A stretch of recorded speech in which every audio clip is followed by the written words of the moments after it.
This wasn't just a crime scene, was it? No, it was not. This one was bad. Two innocent people that were on their first date had their lives destroyed. For what reason?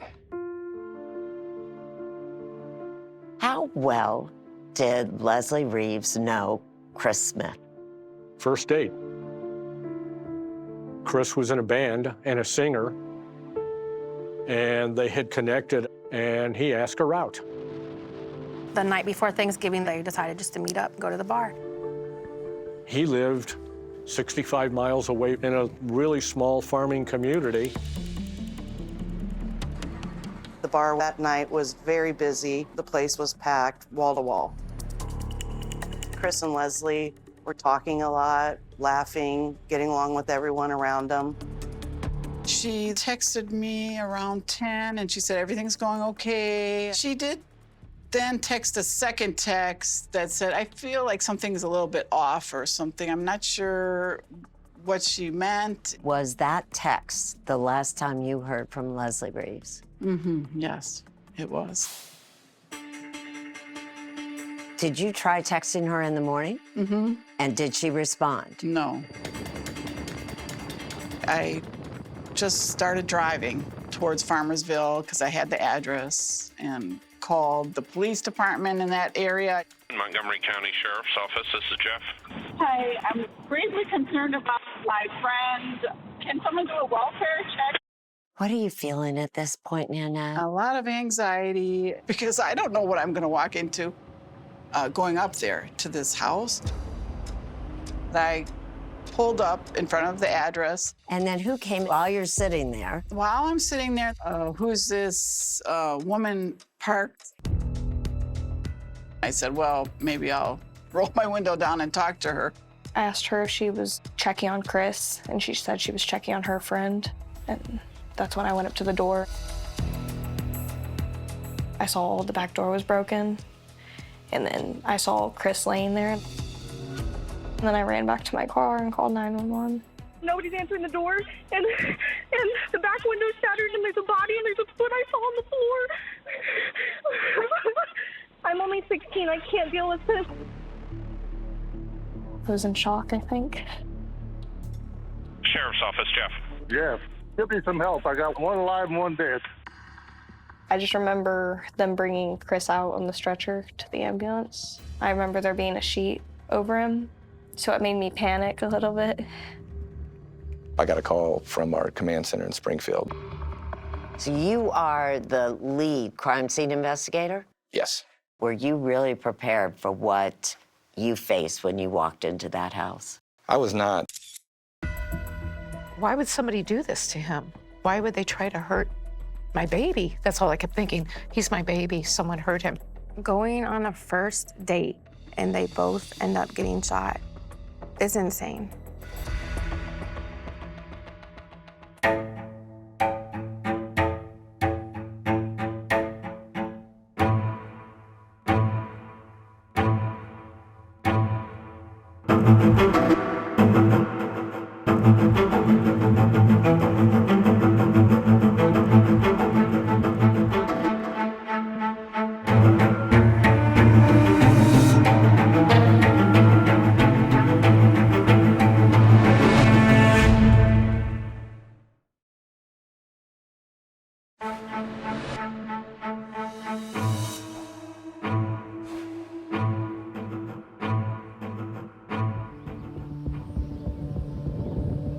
On the afternoon of Thanksgiving Day 2021, Nanette Stiber sat in her car and watched anxiously as EMTs and Montgomery County Sheriff's deputies descended on a house in the tiny village of Farmersville, Illinois. I was quite upset and kind of going crazy in the car. Nanette had been unable to reach her good friend Leslie Reeves. Nanette knew Leslie had gone to that house the night before to go on a first date with Chris Smith, a man she had met online. She was very excited. She thought, oh, this might be a really good connection. But now Nanette was worried. She'd seen Chris get taken away in an ambulance, but there was no sign of Leslie. I kept hoping, okay, bring Leslie out, please. Finally, a detective approached and asked Nanette for a photo of Leslie. She showed him her phone, and he gave her the horrible news. I'm so sorry to have to tell you this. Your friend has been murdered, shot, he said. He didn't tell me where, but he did say, I want you to know that she went very quickly.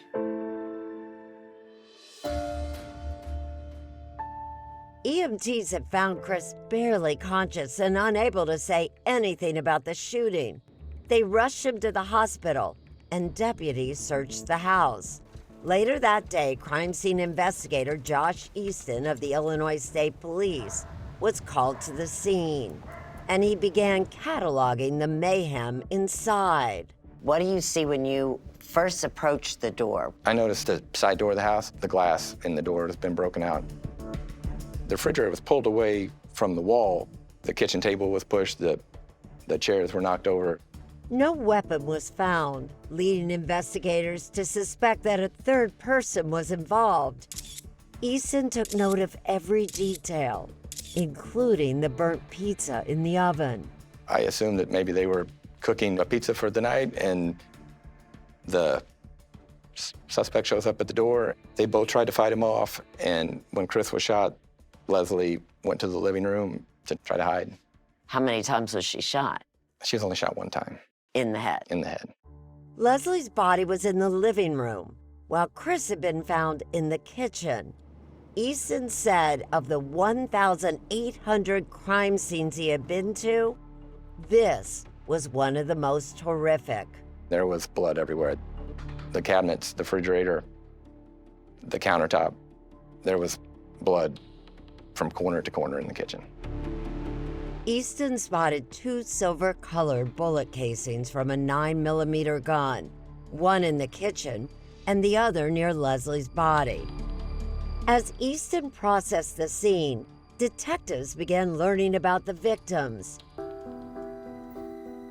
Chris Smith was a 48-year-old divorced father who worked for a pool contractor. Chris was a nice guy. He would hang out here frequently, was friends with most people in town. Everybody knew him.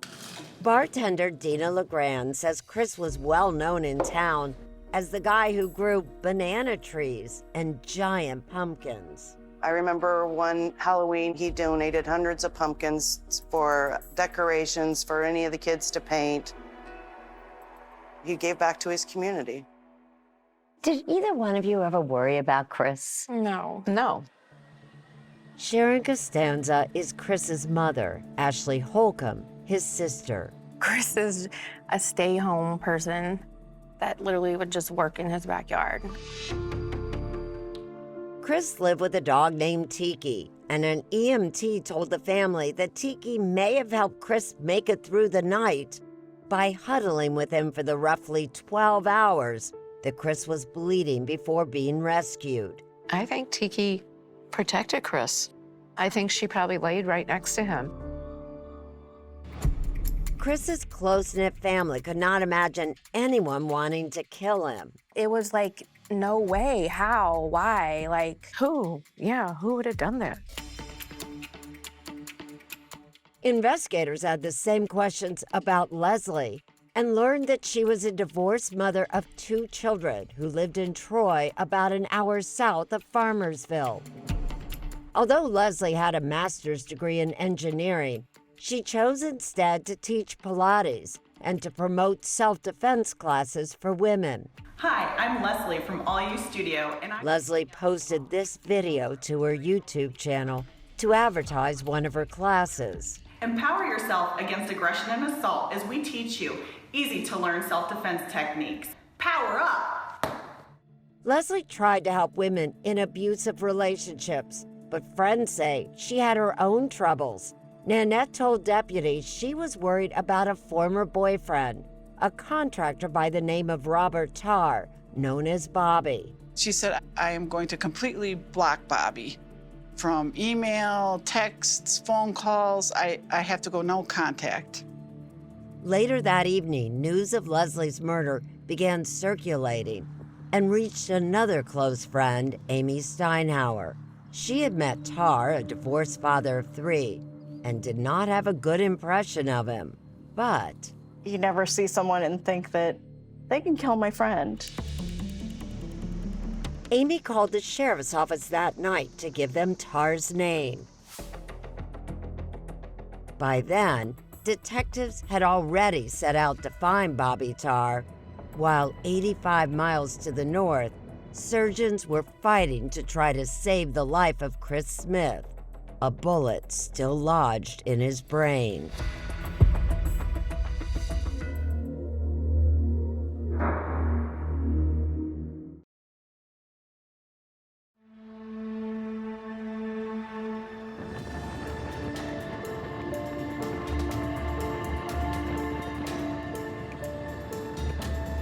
I just wanted to get there. I just wanted to get there as fast as I could. After learning that Chris had been shot in the head, his family rushed to the hospital in Springfield, Illinois, 2 hours from their home. I was on the phone to everyone I could think of because I just needed prayers from everybody. Doctors removed part of Chris's skull and some bullet fragments in his brain before putting him in a medically induced coma. His family, struggling to piece together what had happened, learned that he had been out with a woman named Leslie Reeves. Had you ever heard the name Leslie Reeves before? No. I looked her up, and then I tried to reach out to her friends, and then I found her best friend, Nanette. Nanette told them the same thing she had told investigators. She suspected Leslie's ex-boyfriend, Bobby Tar. That night, sheriff's deputies went to Tar's home in Collinsville, an hour south of the crime scene. Authorities say he never asked why they wanted to talk to him, and he agreed to go to the police station without a lawyer. T-A-R-R, correct? Mm-hmm. Although her friend said the couple had broken up, Tar told investigators that he and Leslie were still together. You and Leslie have a lot of problems. I wouldn't say no worse than any average couple.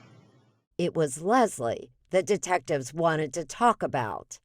I want you to dig down deep here and be as honest with me as you can, okay? Leslie is dead. What? Can you help me shed some light on this? How did she die? She was murdered. What happened? That's why we're here with you. You help me believe that you're not involved in this. I'm not involved in anything. Investigators asked Tar about Farmersville, the scene of the crime. You know what Farmersville is? Farmersville. No, I can't say that I do. I've never been there. I've never heard of it. And they asked Tar where he had been the night before Thanksgiving. I went to a buddy of mine's house. He left and left me some money out of his shop, and I had to go pick it up. The friend lived a short distance from Tar's home. Remember what time he came back? Yeah, it wasn't that long. Maybe 6:30-ish, something like that.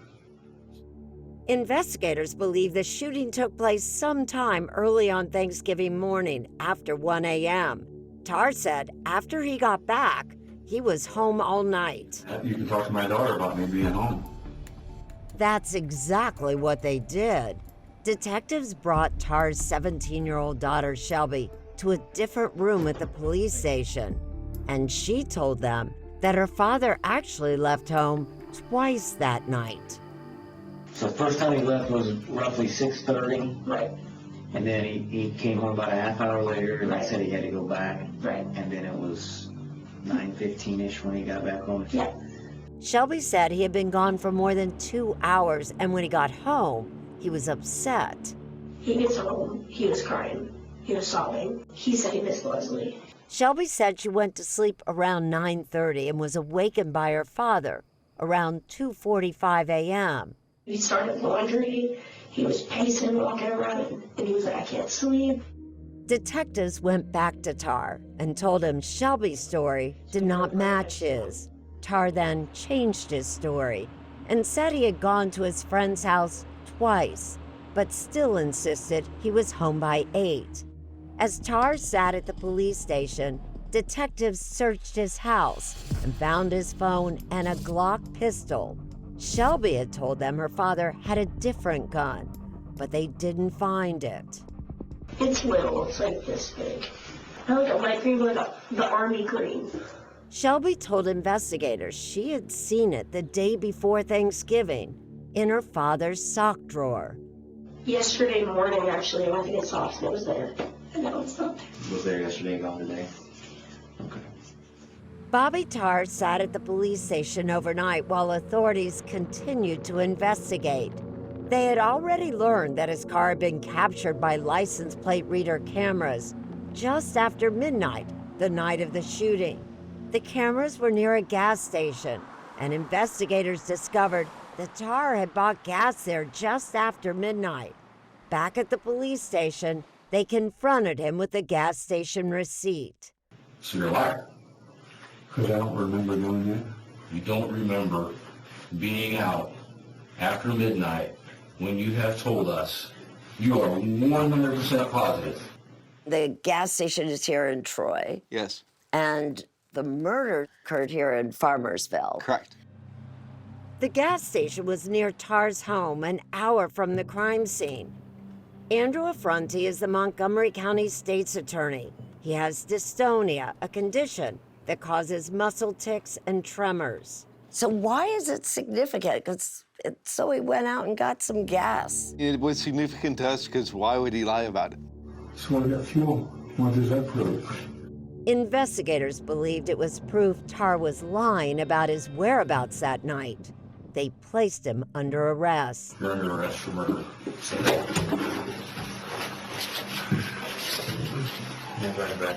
Affronti says they arrested Tar immediately because they feared Chris's life was in danger. And they hadn't found the murder weapon. If he was out of custody, could he take further steps to dispose of the evidence? Just one day after Leslie Reeves was killed and Chris Smith was left fighting for his life, investigators believed they had the man responsible in custody. I'm Erin Moriarty. Bobby Tar. But in his only media interview, Bobby Tar tells 48 Hours they got the wrong guy. There is so many things untold that will prove my innocence.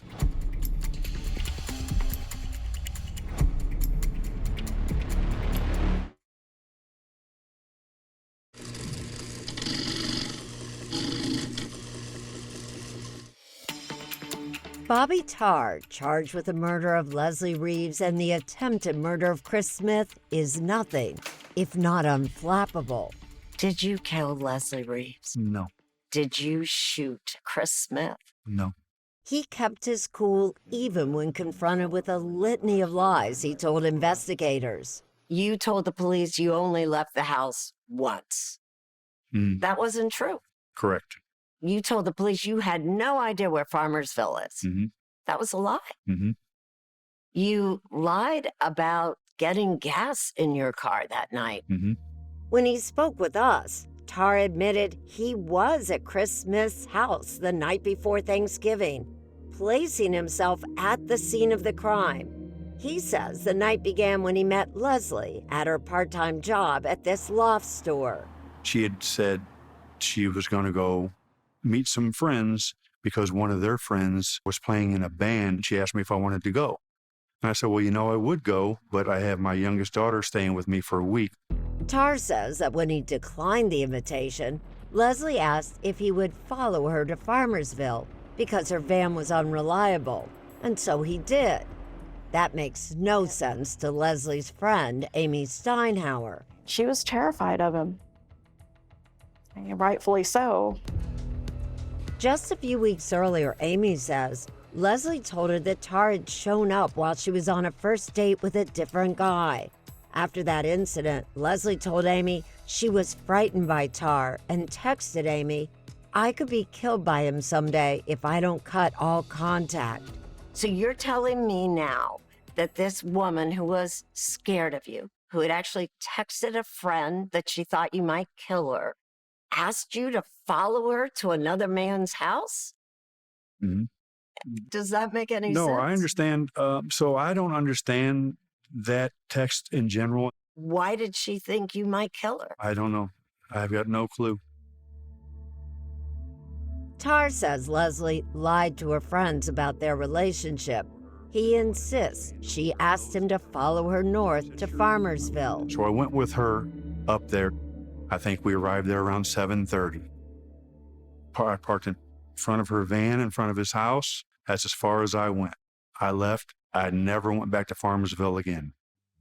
If he had an innocent explanation for why he was in Farmersville, why did he lie to detectives? My daughter, her and Leslie, there was a little bit of tension between both them. I did not want her to know that I was going to meet Leslie that night. Tar claims that after he lied to his daughter Shelby about seeing Leslie, he stuck to that lie at the police station because he was afraid they would tell her. And he never corrected those lies, even when detectives arrested him. Why not just say, look, between you and me, I lied to my daughter, so let me tell you the truth, but let's just not share that with her. Why wouldn't you do that? I should have done that. He's quick to point out the lack of physical evidence connecting him to the bloody crime scene.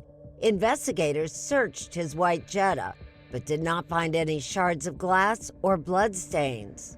2 tests by the state police were done on my car. 0 blood found in my car. There's 0 DNA of mine at the crime scene, anything from the crime scene in my car or on me or any of my clothing or my shoes. 0. Prosecutor Affronti has to concede that point. Was any of Tar's DNA found inside the house? No. Were any of his fingerprints found inside the house? No. And authorities still had not found the murder weapon.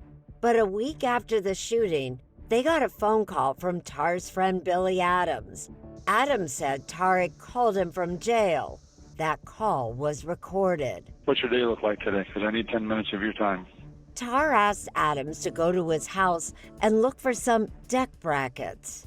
I got some special aluminum brackets and that I need you to get because they're for another job that I didn't tell Dad about yet. So don't say nothing to him. Instead, Adams contacted the sheriff's office. Deputies suspected Tar knew the phone call was being recorded and was speaking to his friend in code about something other than deck brackets. They're aluminum? Yeah, get them and get rid of them. They thought that was suspicious, which was why they went over and searched. Investigators were on their hands and knees in Tar's yard looking for a gun.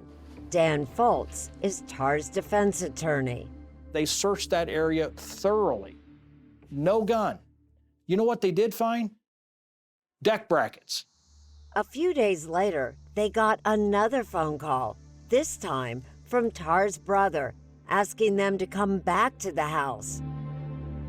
Tar's family gave deputies a Ziploc bag they said they had found in the same yard that had been searched just days earlier. Inside, a Springfield Hellcat 9mm pistol and silver-colored ammunition.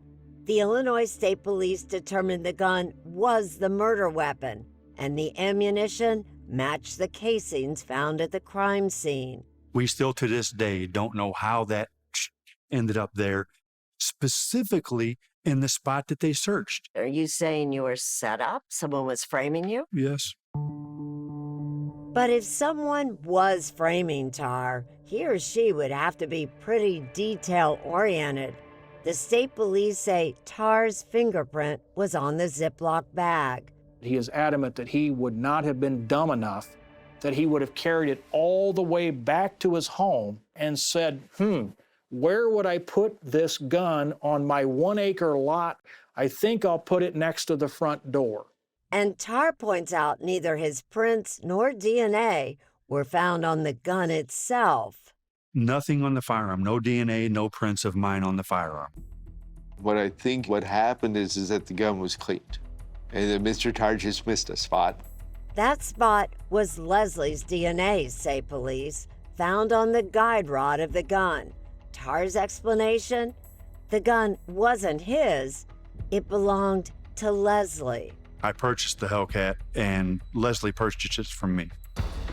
As investigators continued to build a case against Bobby Tarr, they say he was hatching a plan to silence the only eyewitness. Did you ask a inmate to shoot Chris Smith? What do you make of Bobby Tarr's story? Chat now with the 48 Hours team on Facebook and X.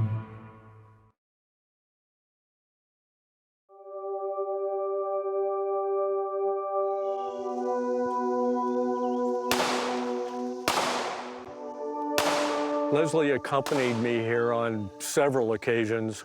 If there's anyone who knew what guns Leslie Reeves owned, it's Howard Bolton, her close friend and firearm instructor. When I would hold classes, she would actually shoot with us. Leslie was becoming a very good shot.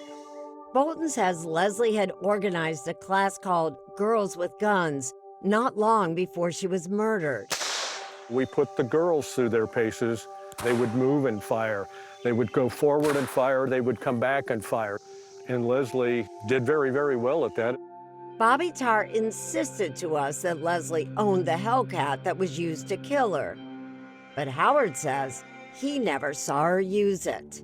Leslie never brought a Springfield, let alone a Hellcat, to class.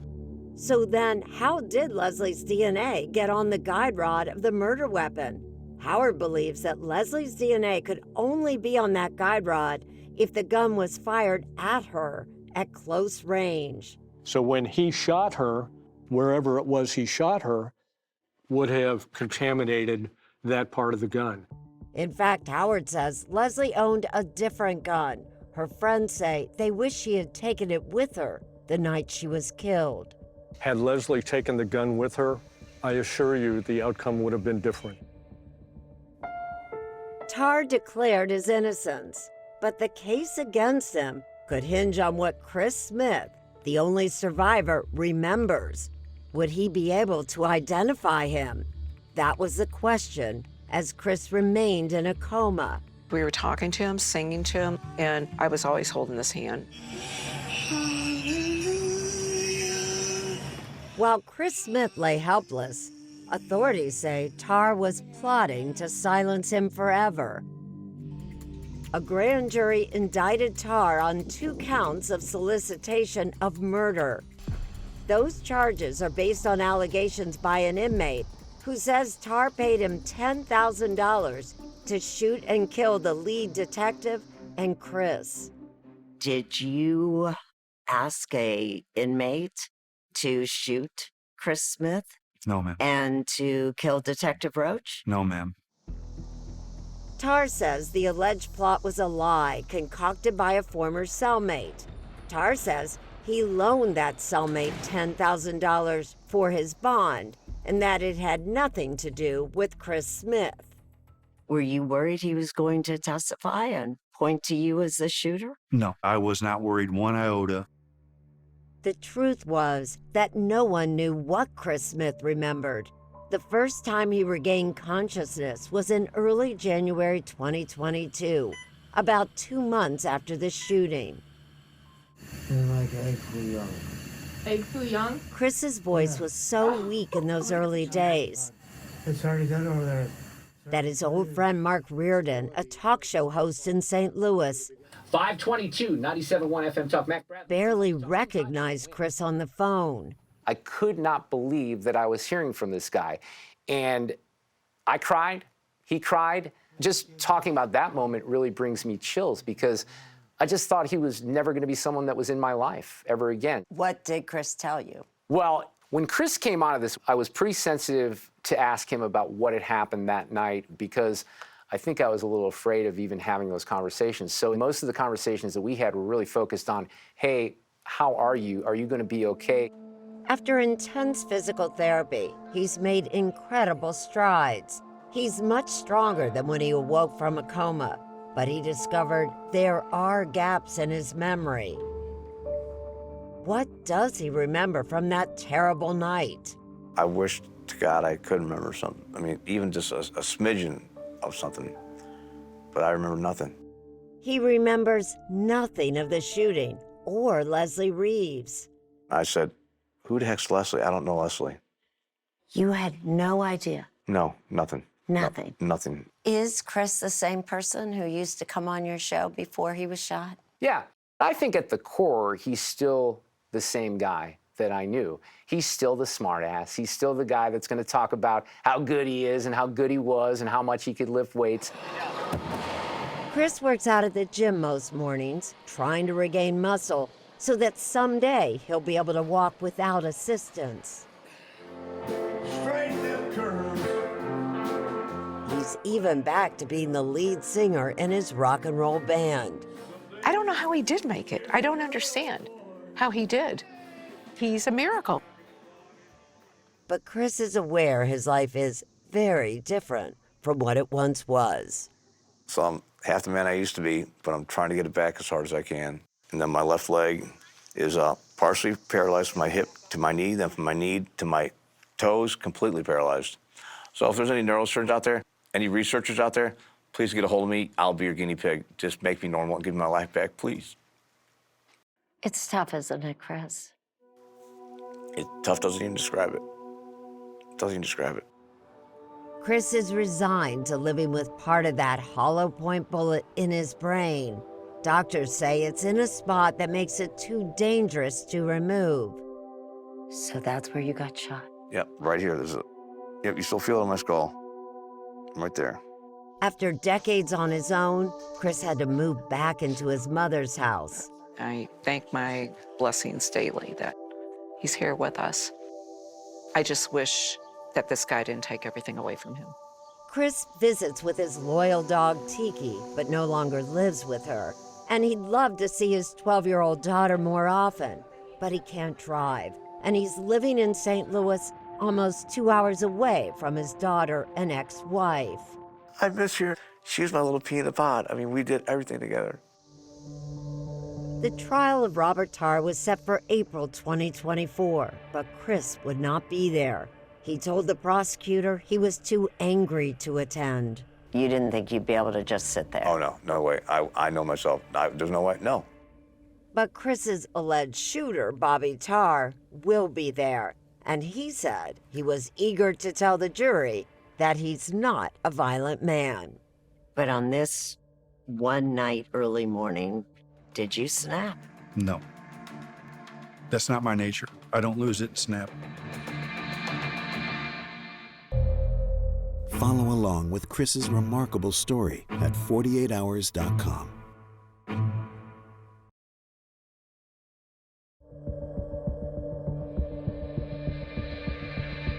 When Bobby Tarr went on trial in April 2024, prosecutors told the jury that he killed Leslie Reeves rather than allow her to live the life she wanted, a life without him. Mr. Tarr couldn't deal with the fact that Leslie was seeing somebody else and he had to go and take care of it. Andrew Affronti says Tarr secretly followed Leslie to Farmersville early that evening, and shortly afterwards, his phone began showing some interesting activity. He had actually searched Chris Smith on his phone, had tried to find his Facebook profile. Tarr headed home and texted his friend Billy Adams. I don't feel like she would drive that far for a party or go out with a girlfriend. I think it's for a dude. He also searched whether police could track his phone if he was using a VPN, a virtual private network. He was researching to determine whether or not that would mask where his location was while he was using the phone. Authorities say around midnight, Tarr left home, stopping at that gas station.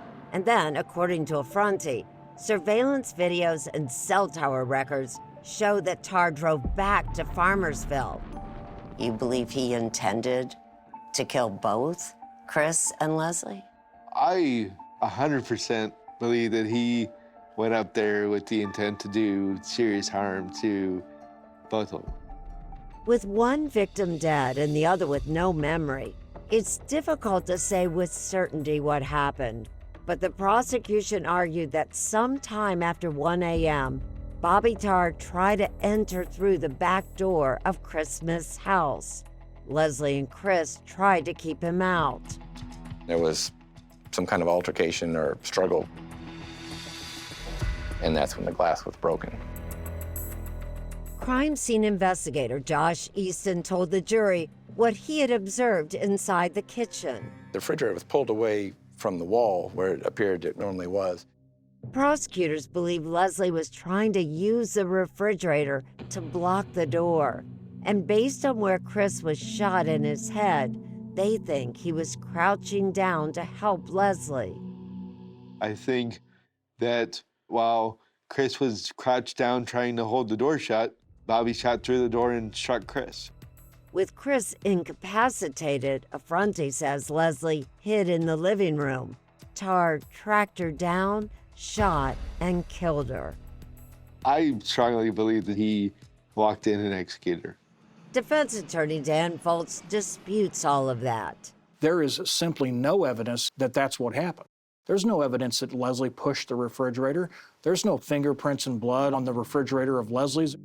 Foltz says evidence of a fight in the kitchen tells a different story. The amount of blood in that kitchen was astonishing. From looking at that crime scene, do you believe that Christopher Smith had to fight his assailant in the kitchen? It would appear to me that there was some significant struggle in that kitchen between him and someone else. And he says the assailant could not have been Bobby Tarr because he would have been covered in blood. They did not identify a single piece of DNA in his car. They didn't identify a bloody fingerprint. They did not identify anything tying him to that crime scene. But prosecutors argued the house wasn't bloody when Tarr left. They said Chris bled heavily in the 12 hours it took for help to arrive. And while the prosecution did not have a lot of forensic evidence linking Tarr to the crime scene, Affronti says his phone activity, his lies to investigators, and the evidence found on the Hellcat all prove his guilt. When you put all of that together, that's when you get the clear picture of what happened. When it was the defense's turn, Tarr says he wanted to tell his story to the jury, but he chose not to testify. Why didn't you just decide you were going to talk to the jury and tell this story if, in fact, you have a story to tell? I should have. I very well should have. We made a strategic decision because it may have opened the door for a whole lot of other more damaging evidence to be used to cross-examine him. The defense didn't put on any witnesses and counted on the jury to find reasonable doubt in the lack of physical evidence. After 3 hours, the jury found Bobby Tarr guilty of first-degree murder and attempted murder. Everyone clapped. And Bobby just sat there, shaking his head. 2 months later, Tarr was back in court for sentencing, and this time, so was Chris, to tell the judge how the shooting impacted him and his family. Cameras were not allowed in the courtroom. Lost my house, lost my truck. I've literally lost my life without being killed. Tarr also spoke and denied shooting Leslie and Chris. The judge sentenced him to 85 years. I hope the rest of his time on this earth is hell. Leslie Reeves' friends are focused on keeping her memory alive. She was a light of a lot of people's lives. She was always smiling. She was a very good mother, lived for her kids, and was an advocate and champion of women, women's rights, and especially women that were abused. If it can happen to her, it could happen to anyone, so we all need to be careful. Chris Smith says he never expected he'd be a victim of domestic violence and cautions other men to take a hard look at their behavior. If guys, you feel like that, you want to hurt a woman, get help. While Chris mourns his old life, he's writing a book about his experiences and says he's working to make what he calls poor man's margaritas out of the lemons and limes he's been handed. I've got a do-over. Good Lord, give me a do-over. Not many people get a second chance in life. Chris has found love with Michelle Albrecht. She's an angel, loving me and accepting me the way that I am. He proposed to her on stage. I just asked her if she married me, guys. What's the most important lesson out of all of this? Don't ever give up on anything, ever, no matter how bad things are. Don't ever give up.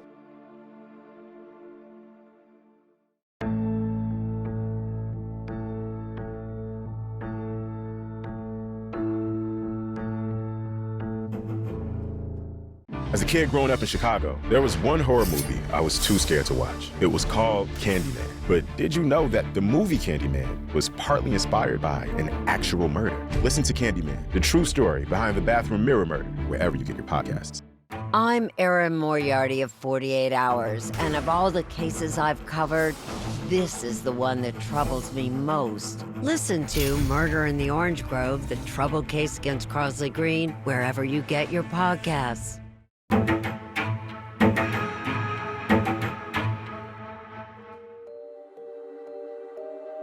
There's a saying here in Minnesota, Minnesota nice. And that Minnesota nice only goes so far. And Heidi Firkus, she went all the way. She was genuine, and she loved deep. She definitely lived a life of love. That was the mark that she left. And that's hard to let go. You know, this is a terrible, terrible incident. You know, we're hoping to find other physical evidence that might help us, lead us in a direction toward a suspect. The morning of April 25th, 2010, it's 6:30 a.m., Heidi Firkus calls 911. Someone's trying to break into my house. She tells the State Patrol dispatcher that someone is trying to break into her house, and she's trying to give her address. 1794 Minnehaha Avenue. While she's on the phone, you can hear a loud noise, and the phone goes dead. Well, I don't know where she went there. Approximately a minute later, Nicholas Firkus calls 911, says that he and his wife have both been shot.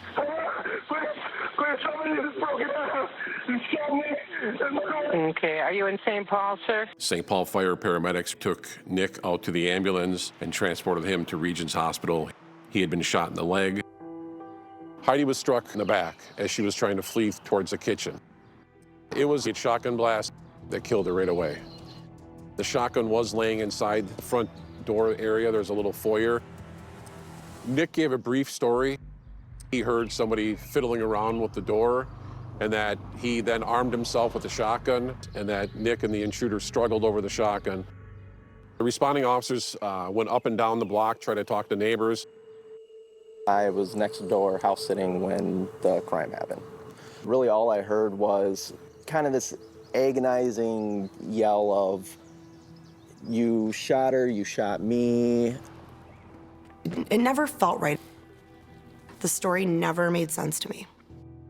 He tells investigators that he grabbed a shotgun, loaded it with 2 shells, and then proceeded to have Heidi go down the stairs in front of him towards the very door that this alleged burglar was at.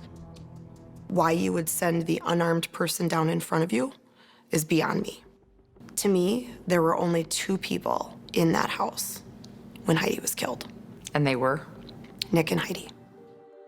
In order to believe that Nick killed Heidi, you have to believe that a good man with no history of violence killed the woman that he loved more than anything in life for no reason. That's what you have to believe. We can't get there.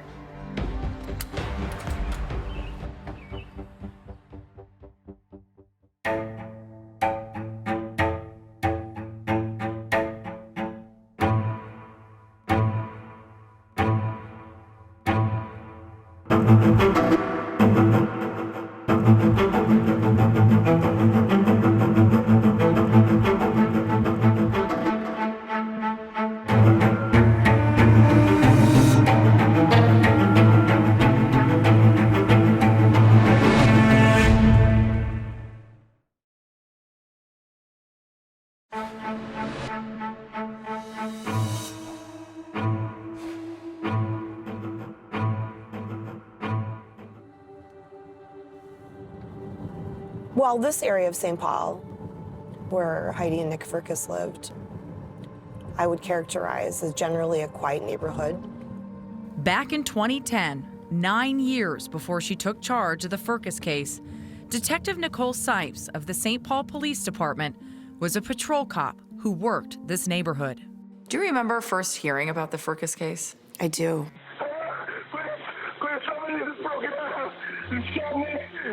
Okay, are you It was early on a Sunday morning. The 911 call was at 6:30. Nick Firkus's story of a burglar didn't make sense to Sipes. Most people are home at 6:30 on a Sunday morning, especially in a family neighborhood like that. The last thing that most burglars want to encounter are people. Did police ever have any luck tracking down the intruder that Nick described? No. You know, I'm looking, I didn't see anybody come out of that house. Brandon O'Connor was house sitting next door to the Firkuses and taking care of kittens. I was woken up by the kittens, kind of walking around. Some noise caught my attention, so stuck my head out the window, kind of listen. Brandon says he recalls hearing a muffled argument coming from the Firkuses' house, listening through an open window. That's when I ended up hearing what sounded like gunshots. Around this time, Brandon said he also heard that voice crying out.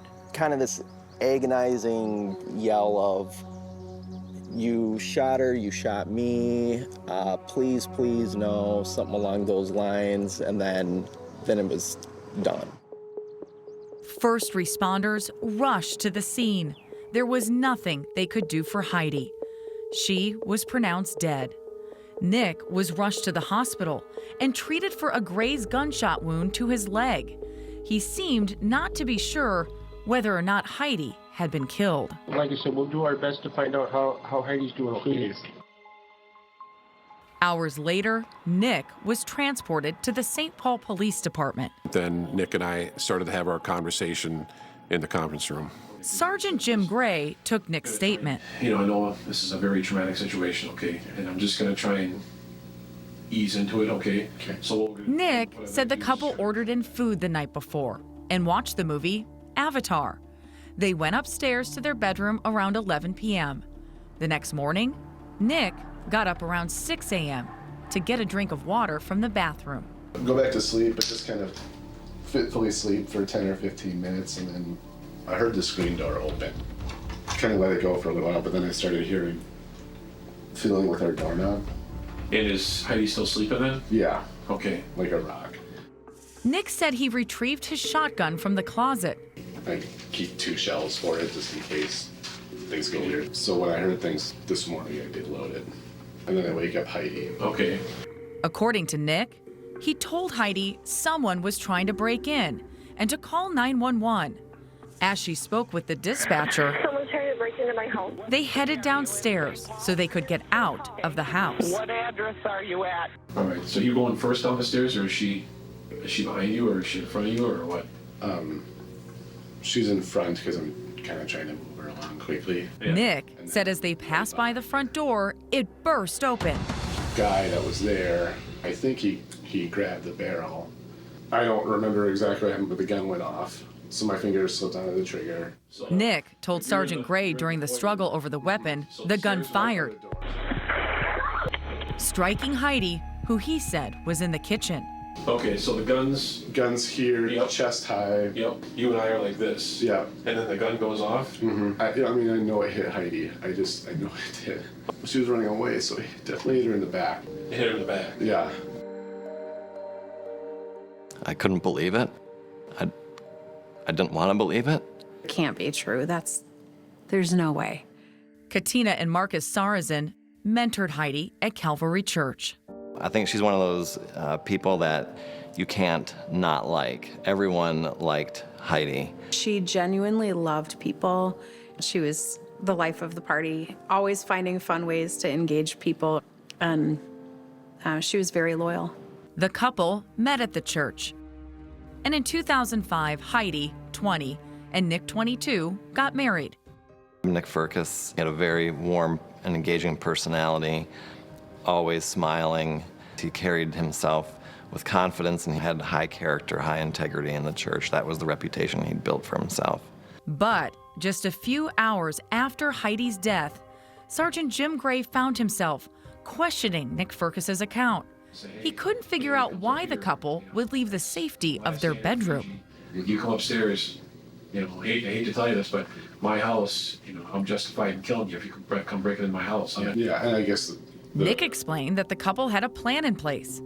If they were ever in a precarious situation, they would avoid a confrontation and escape to their car in the garage and get away.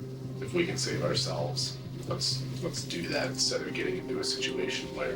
His story didn't make a lot of sense to me. Sergeant Gray started probing into their marriage. You guys have any problems or anything like that? It's just the normal stuff, like, stresses about finances and quality time and vacations and all that stuff. Yeah. But you guys aren't behind in the bills or anything? We are behind in the bills, which is a little stressful. In fact, we were planning on moving tomorrow. Moving where? Well, we hadn't figured that out yet. We were, and this is a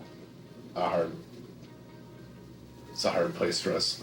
We foreclosed on our house. Nick revealed they were behind on their mortgage payments and just 24 hours away from being evicted from their home. Well, that's kind of close notice.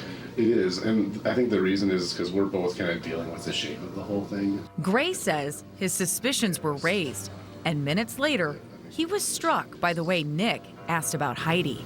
Well, I just want to know the final answer on Heidi.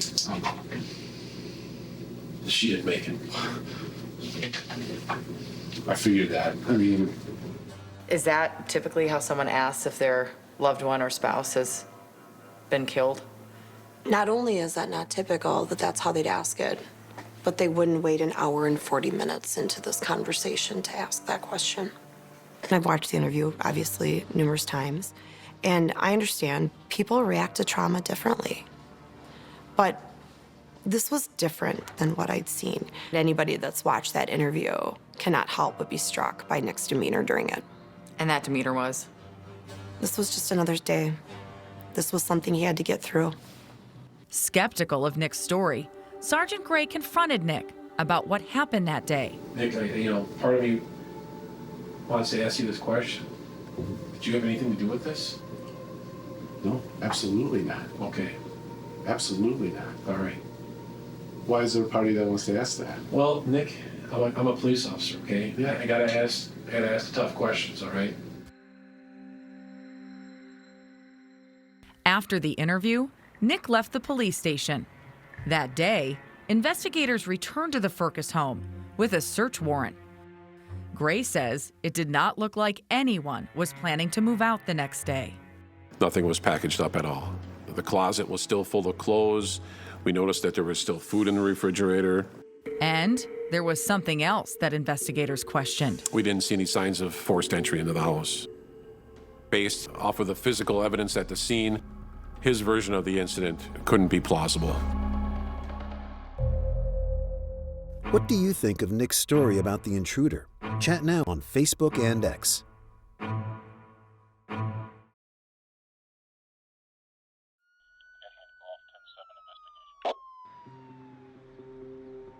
"48 hours after Nick Firkus said an intruder shot and killed his wife Heidi, police went back to the crime scene to check out his story. He told us that there was a life and death struggle inside the house. But Sergeant Gray says the evidence at the crime scene didn't match Nick's account. There was a vase, some receipts, a beer bottle, and none of that was knocked over.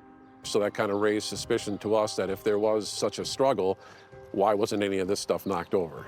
Sergeant Gray says he examined the front door for signs of a break-in and did notice some markings. But it wasn't anything new that would lead us to believe that the door had been forced open the day of the murder. In his interview, Nick said he heard someone fiddling with the front door from upstairs. Like, what are they doing? Are they just going like this? Yeah. Kind of like that? Yeah, just shaking the knob and shoving the door. That day, Sergeant Gray and his colleagues did a reenactment April 27th, 2010. to determine if they could hear the front door shaking from the bedroom. We're in the bedroom looking. Sergeant Shackle and Sergeant Wright were upstairs in the bedroom. I'm at the front door, so let me know when you guys are ready. I'll try to knock for 15 seconds then. We are ready.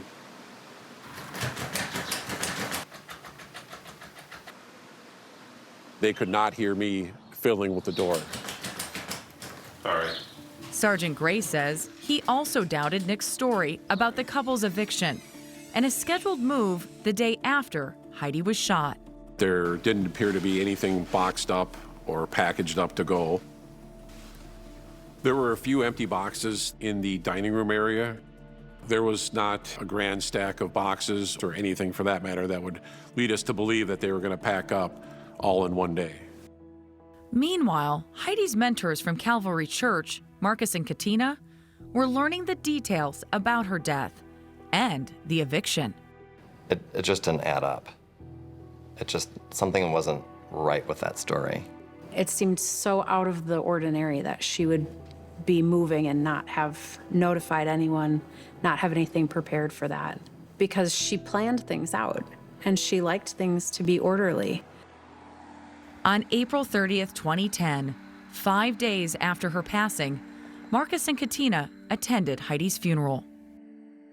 Yeah, the atmosphere at the funeral there was a lot of emotion.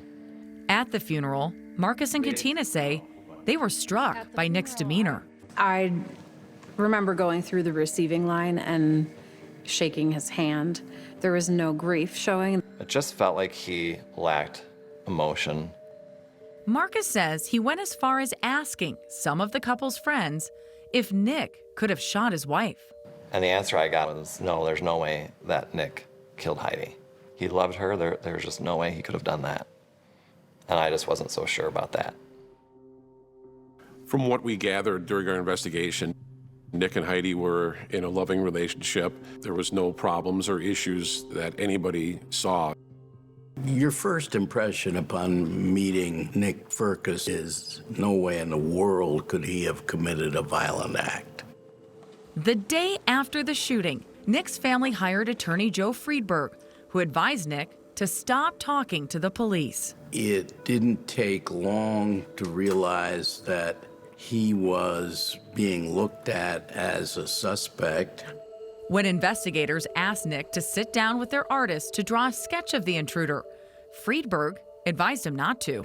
They were going to use it as an opportunity to further interview him. Instead, Nick and his attorney hired their own sketch artist. It was quite odd that Nick would work with a private sketch artist And brought that drawing to police. That's the original. And at that point, we were basically told that Nick would not be answering any more questions with regards to our investigation. Investigators released Nick's sketch to the public, but it didn't generate any leads. They kept working the case. Nick moved out of their home a few weeks after Heidi's death.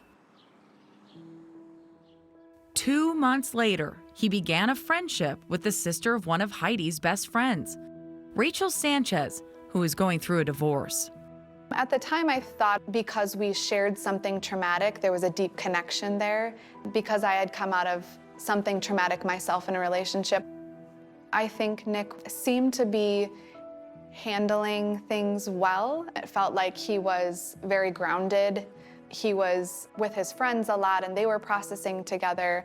So I think just his steadiness was an attractive quality. Rachel says the two bonded over their faith. They began dating in the spring of 2011. At the time, God played a big part in my life, and I think that's another quality that I saw in him, that he loved God like I did. 1 year into their relationship, Nick proposed. I knew it was coming. We had looked at rings beforehand, so it wasn't really a huge surprise. And a few months later, the couple married. They started a family. We did have kids pretty quickly. And soon were the parents of 3 children. He absolutely loves his kids so much. Andrew and Emily Erickson are friends of Nick. They say for a long time, Nick didn't talk much about Heidi's murder. Yeah, it just didn't seem like there was a lot of room for his grief during that time. But they say when he did talk about it, his story was always the same. What did he tell you? Same thing he's always told everyone from the first day, same thing he'd tell you today, that someone was breaking into the house and they were gonna try to get out, and there was an altercation, and tragically Heidi was killed. Investigators still did not believe that story. But 5 years after Heidi's death, with little movement in the case, they finally got a break. Someone called in a tip. There was somebody that looked exactly like the sketch. And put a name to Nick's sketch. Somebody called, said, I have an experience with this guy. I think I know who it is.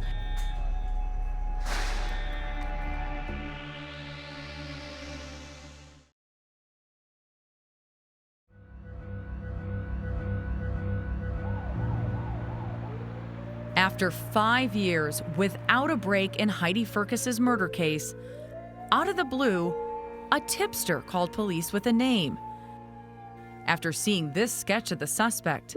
But there was a problem, says investigator Sipes. He was already in prison on the date of Heidi's death.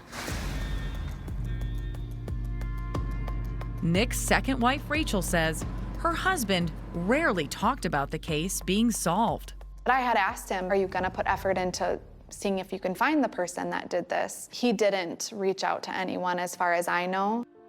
I know that from his lawyers, he was told to just stay silent. Police found it odd Nick never checked in. Through 4 investigators, in this case, he never contacted one of us to ask the status. Was this case ever considered a cold case? It wasn't ever considered a cold case because prosecutors Rachel Crocker and Elizabeth Lawman joined the investigation in 2015. There just was not a lot of new information coming in. Heidi's family would check in on her birthday. Is there anything new development? And there would be new developments when Detective Sipes took over Heidi's case in 2019. It seems her fresh set of eyes really made a huge difference. It was absolutely critical. I think Sipes definitely restarted something. Sipes dug deep, reviewing the entire case file, including an examination of a financial timeline she compiled with the help of the FBI. I had the luxury of looking back on all of these things several years later. Sipes learned Nick worked at his family's carpet installation business. They were contractors for Home Depot. Heidi was a clerk at a financial services company in St. Paul. Their combined income was about $70,000 a year. They seemed like they were on top of all the bills before they bought the house. But Lawman says the home purchase in 2007 strained the couple's finances. And that home was just too much for them. By the time Heidi died in April of 2010, the couple was deeply in debt. He had not paid the mortgage in 22 months. In fact, the couple had lost their home to foreclosure and would be forced to move out. But Sipes discovered Heidi apparently had no idea.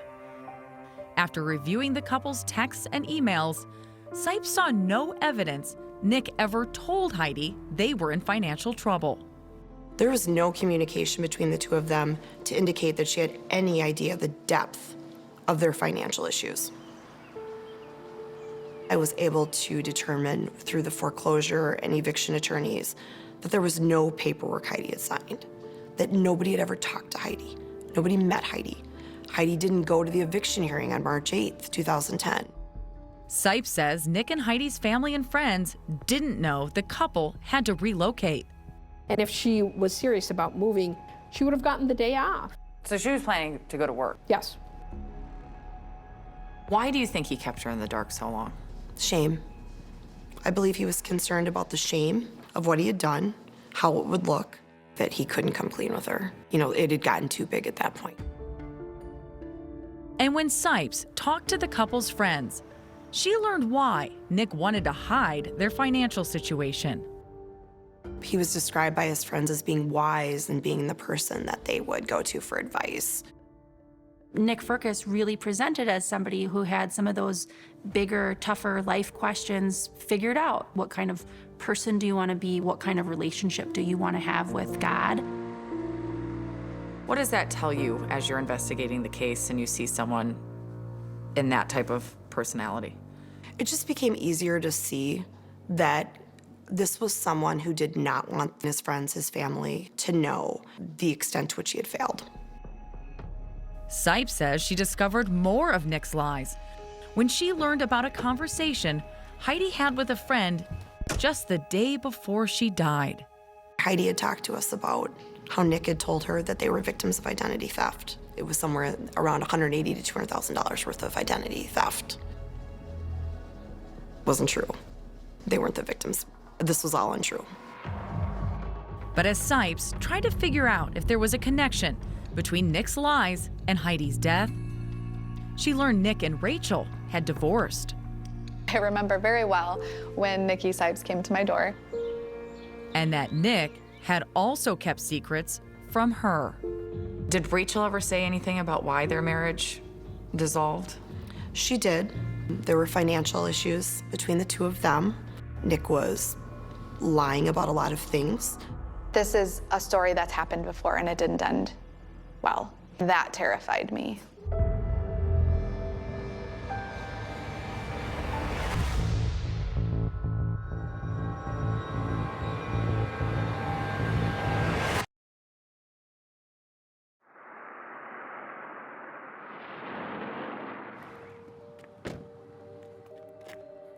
Could there actually have been an intruder? After spending 19 months digging deep into the Firkus case file, reviewing crime scene photos, 911 calls, Do you remember what he was wearing? and Nick's video interview, She was running away, so he definitely hit her in the back. investigator Nicole Sipes had come to one conclusion. What really matters is what happened in that foyer. And there was no third person. You never found anyone else's DNA? No. No DNA evidence, no physical evidence, no sign of a struggle. To me, there were only two people in that house when Heidi was killed. And they were? Nick and Heidi. As part of the new investigation, Sipes reached out to Nick's second wife, Rachel. What did she know? In 2020, she came to my door and I was like, "Why are you here?" And she was like, "To talk about Heidi Firkus." At first, Rachel, then divorced from Nick, says she was reluctant to talk. You're asking for a lot when you get involved in something like this. And I didn't want to, but I also knew that it was the right thing to do and it was for truth. Rachel told Sipes Nick had lied about their finances during their marriage. I found a letter saying that we hadn't paid our property taxes and that we were gonna get evicted in 2020 if we didn't pay them. And when I saw that, I was like, oh no, like he was definitely repeating the same things as he did with Heidi with me. During that time, Rachel says Nick's dishonesty started to make her question whether he had also lied about Heidi's death. And I said, we gotta sit down and talk. Rachel secretly recorded the conversation on her phone. Your actions have caused me to just distrust you completely. If there was gonna be a confession, I was gonna make sure that I could prove that he said it. And the fact that you're lying was so easy for you to do in front of me over and over and over makes me think That I could murder my wife. that you could lie about something. That I could murder my wife. Yes.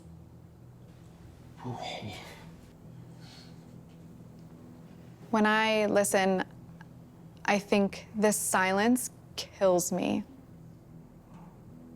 He's angry at me. How dare I think those things? Why aren't you saying you didn't? Tell me I'm not right. Rachel later shared the recordings with investigator Sipes. The behavior that he exhibited in his marriage with Rachel was almost duplicative of how he hid things from Heidi. We cannot let this man be out on the street any longer. For prosecutor Elizabeth Lawman, the time had come to act.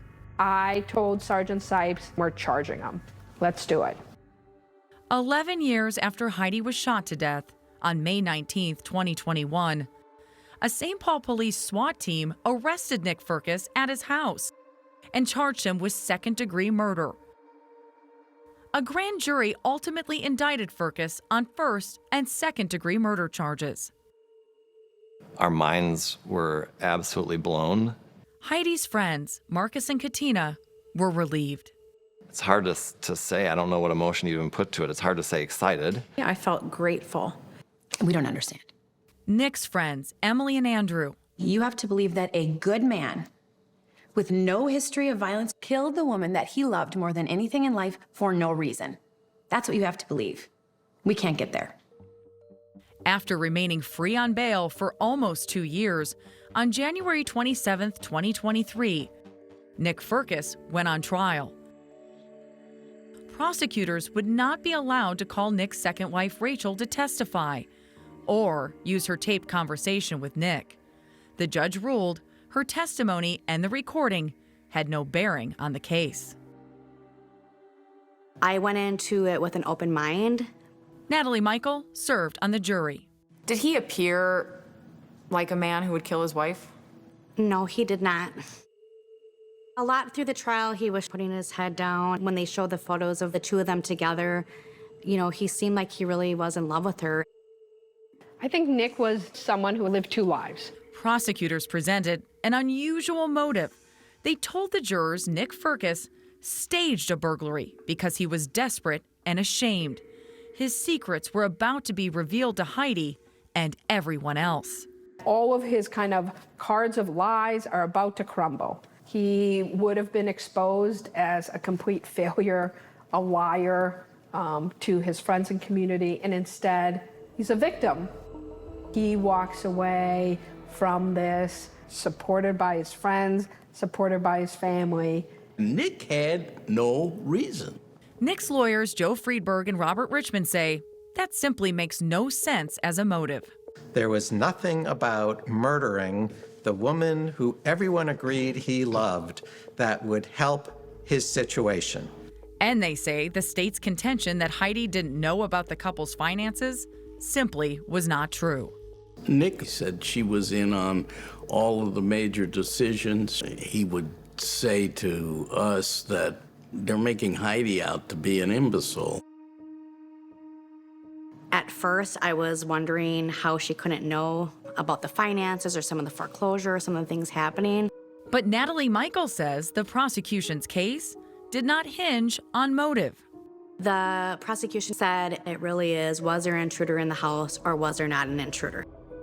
It was our position that there had been an intruder, exactly the way Nick described to the police on the 911 call. At the scene. The information that Nick gave at the scene is that this intruder came into the house. At the hospital. He just came in. And to Sergeant Gray. Guy that was there, I think he grabbed the barrel.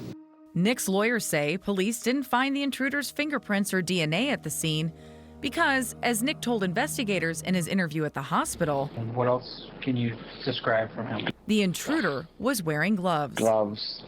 He's wearing gloves. You don't always leave DNA, and especially when your hands are covered. So what am I looking at here? But prosecutors say there was something else missing from the scene besides fingerprints. This is a physical model to scale that was created by the FBI. They used this model to show the jurors there was no evidence of a struggle.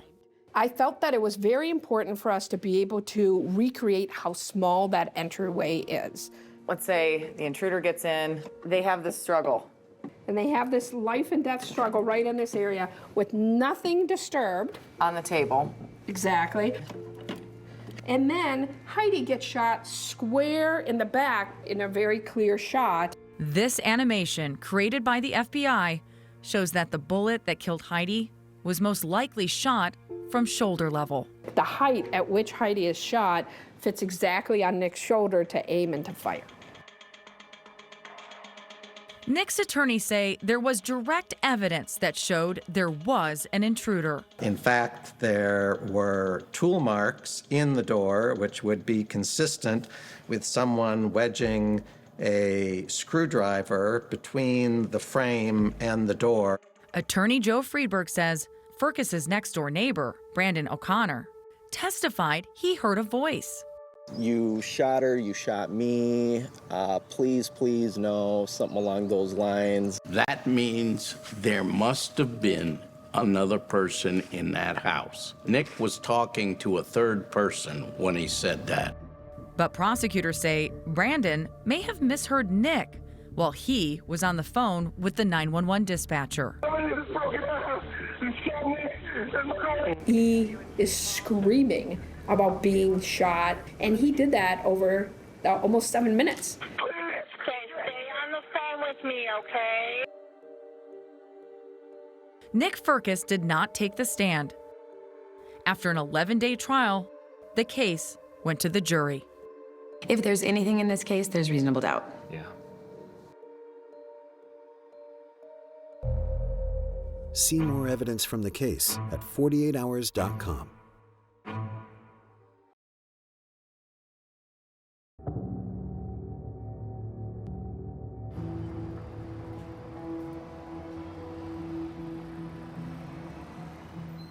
It was a hard-fought, litigated trial.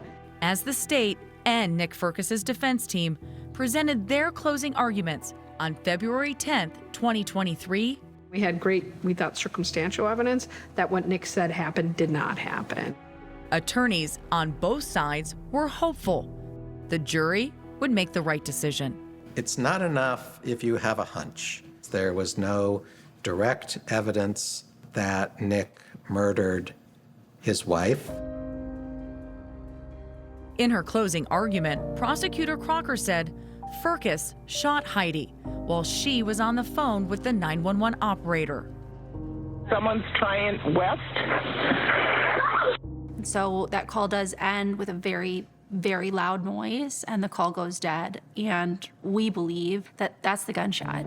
According to phone records, 65 seconds passed from that moment until Firkus made his 911 call.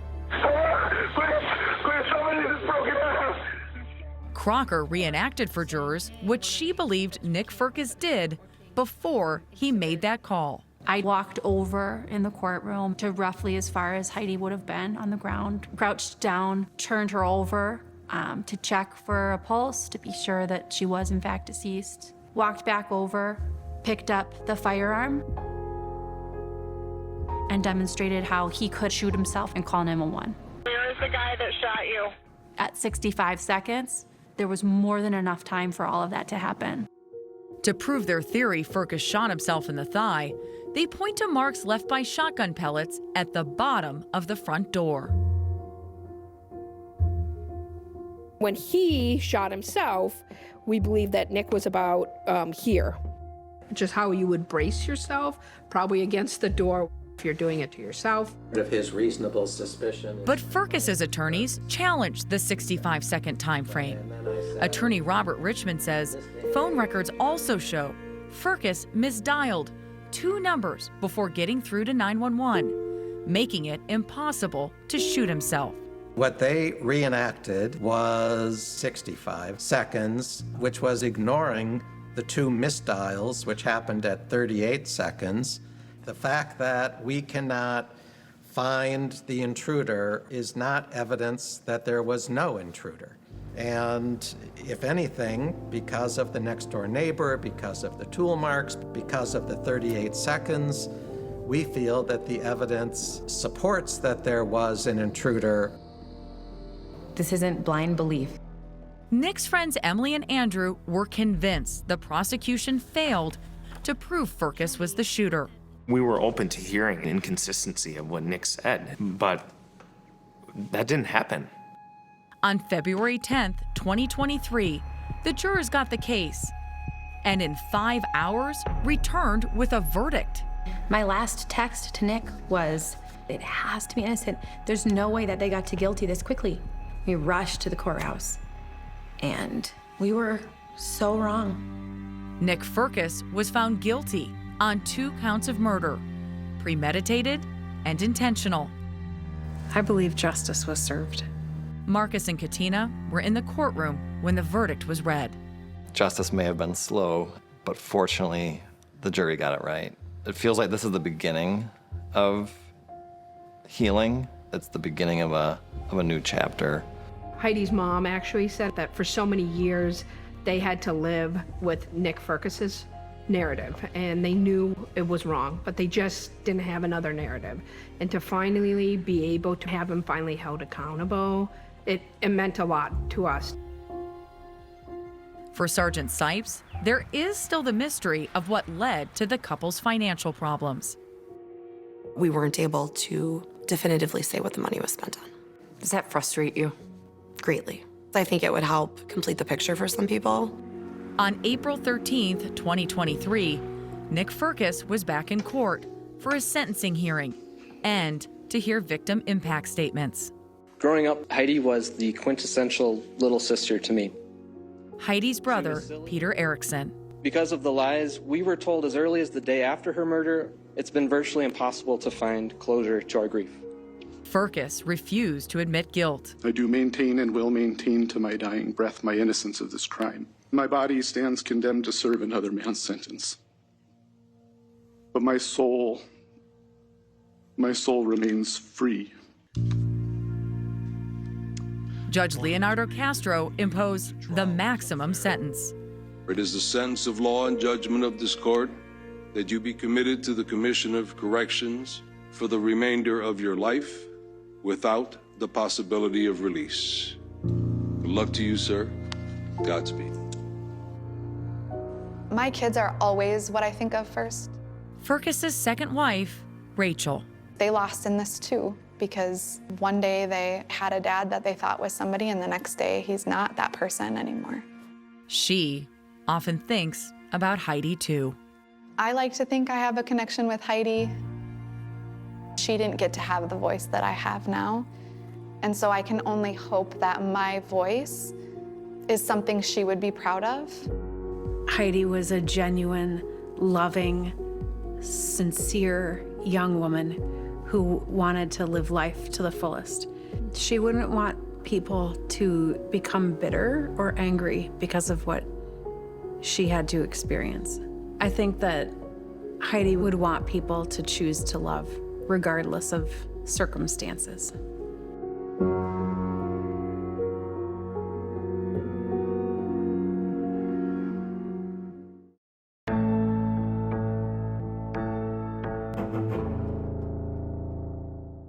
CBS next Saturday. 48 Hours brings you back-to-back episodes all summer long. Next week, social media clues. Johnny Altinger would answer a dating ad and disappear. She would track his location. 48 Hours primetime double feature. Next Saturday on CBS, streaming on Paramount+.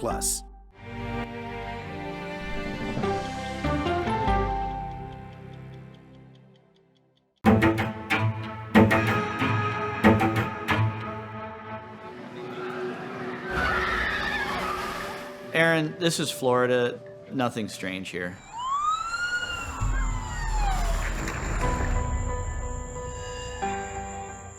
The house was beautiful. It was 4,000 square feet. It had a pool, a garage apartment. It was a great house. The only problem was upstairs. Some of the rooms were too small, and just the functionality did not work for some families. I could understand why they'd want to renovate it. When did you first meet Shanti and David? Dave just called me on the phone and asked if I'd come by and take a look at the project. He said that they had done some work. I wasn't at all prepared for what I saw when I got there. They had fully disassembled this house to a degree that I'd never seen before. It was rather astonishing. It was largely wide open, like you're inside of a giant shoebox. This house became more than just a project to David Shaughnessys. It was his life. He obsessed on it. This house is the center point to the story and ultimately led to Shanti's demise. This case all started with a call to 911, placed at approximately 3:51 p.m. on April 24th, 2018 by Dave Shaughnessys. Hello? And David says that he came home and found Shanti floating in the bathtub. Why did she stop breathing? Did that story make sense? Absolutely not. Shanti was extensively beaten. It makes me emotional. I feel bad for her family and for her son. It's upsetting that she won't get that life with him. Clearly, Dave Shaughnessys, from the very beginning, is a suspect. Absolutely. Dave was asked to go to the station and voluntarily remain there for hours. Just have a seat there. It'll be a little bit. He did not request counsel. He consented to swabs, to clippings, to a search of his person. Dave went into that interview with an agenda. I've never been more in love or so happy. And he just started getting confronted and confronted and confronted. I told you she was murdered. Murdered. Someone took her life from her, and there's nothing. You can't even fake it. That's how much you could give it. And it became a war of wills in that room. I don't have any explanation for her, the severity of her injuries. And didn't David win that war of wills? He was not broken. Well, Dave didn't confess. Are we boring you? It seems pretty clear, these two detectives, they went into this room, decided that David was a murderer, and then went the extra mile to try to put a file together to prove such. Did you guys get into an argument? Was she about the house? No. Is it possible that without this house, Shanti might still be alive? I think that's completely true.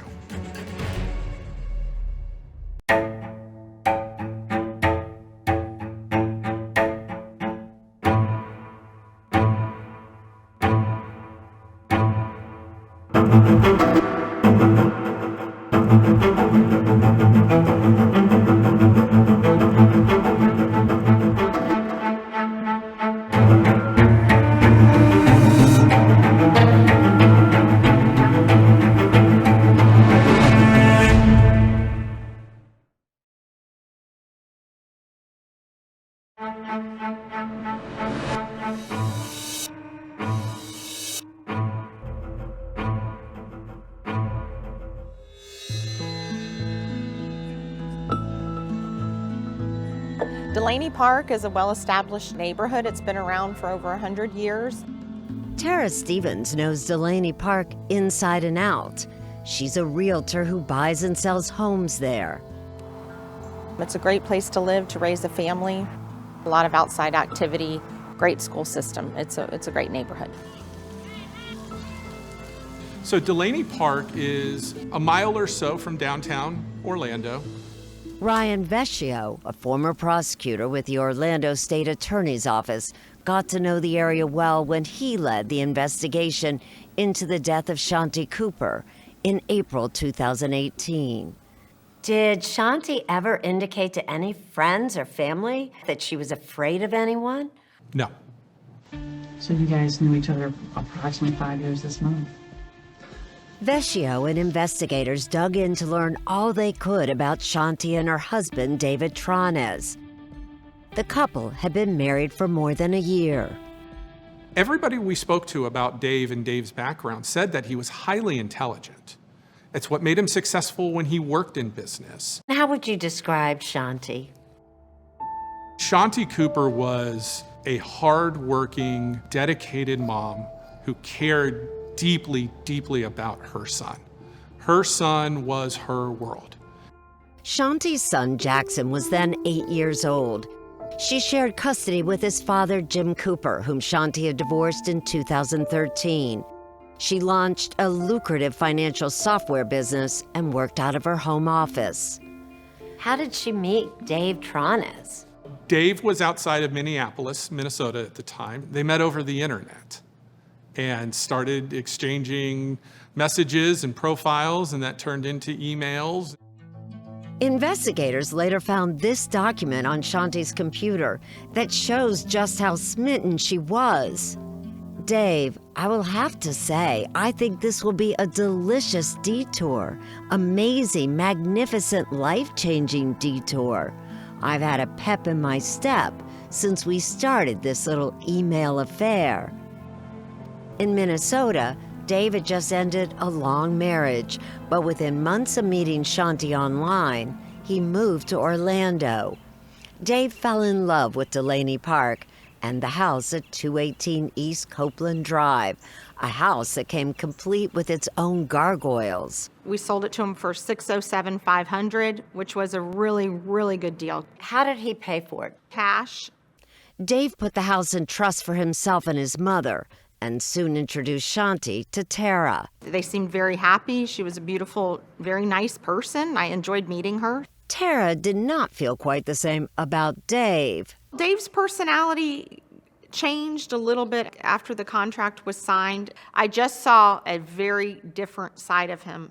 He was like a guy or a child who wants to get their way, and they don't stop until they do.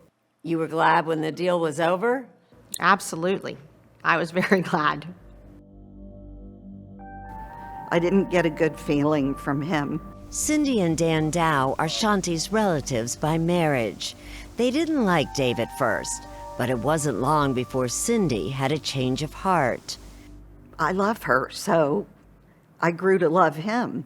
We absolutely adored him. The first time we had lunch, he walked in and he said, "How lucky am I?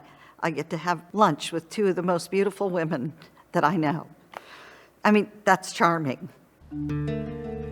In 2015, Dave and Shanti moved into their new home and attempted to remodel it with Shanti footing the bill. What did Dave do all day? It's a great question. If you ask Dave, he says that he worked on the house and worked on the renovations and took care of the property and cleaned the pool. Contractors came and went. Demolition went on and on, but the renovation was an expensive failure. By 2018, the main part of the house was unlivable.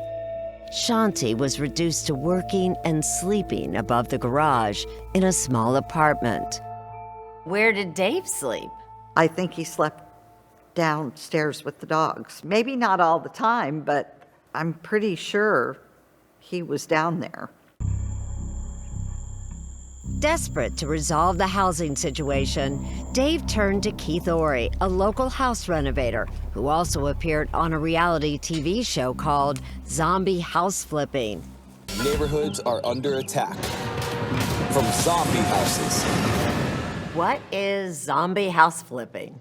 Zombie House Flipping is a house flipping TV show where we take houses that are the worst of the worst. Is anything broken? I think we have a termite problem. And what we do is bring them back to life. I looked at the house, I realized that the structure was suspect, and politely stepped outside.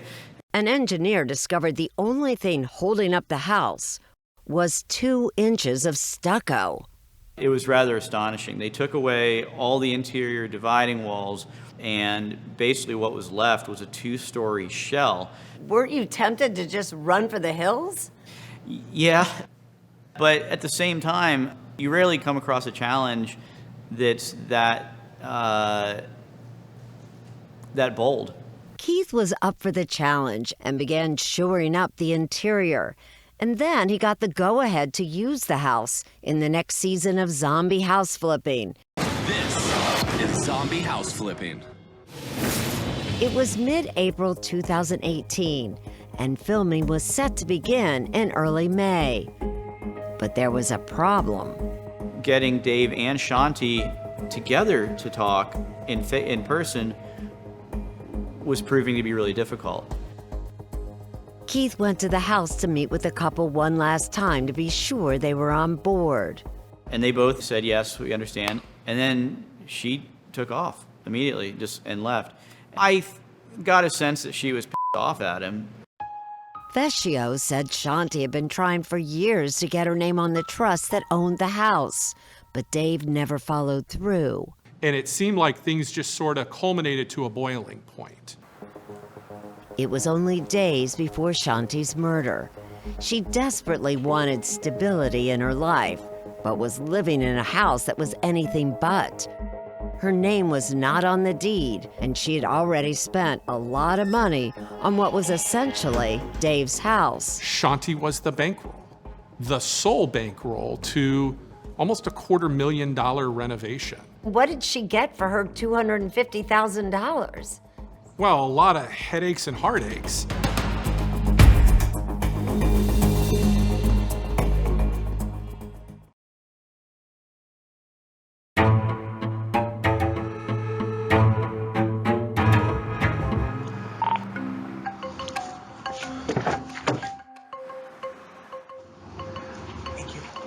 Shortly after Shanti was pronounced dead, Dave Tronas went to Orlando Police Headquarters, I'll get her as soon as I can. where he remained without a lawyer for 14 hours.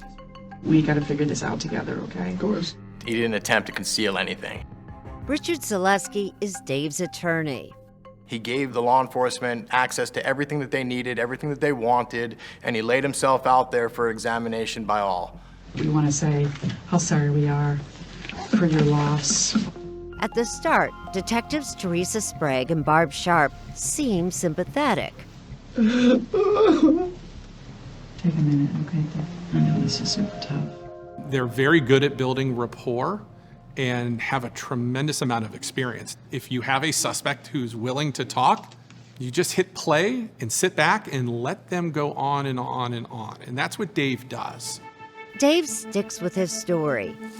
He took the dogs to a park in the afternoon, and after he returned, he found Shanti, still wearing her pajamas, floating in the tub. So I could hear the water is running. I see her laying. One of her legs is kind of sticking up and out a little bit. And it's just extremely awful. Can you tell me what your address is? He tells the detectives that he tried to perform CPR but couldn't get Shanti to breathe. She was dead when first responders arrived. Dave has a lot to say, and a lot to say to try to convince the detectives that he wasn't involved in his wife's death. I think something went wrong. Either she slipped or she fell or she blacked out. Why did he agree to sit down and talk to these detectives without an attorney? Because he had nothing to hide, and he didn't think that it would hurt him. But the veteran detectives began to pick at his story and question how Shanti's bloody cheek and bruised eye came from a slip in the tub. I don't have any explanation. This is what I found.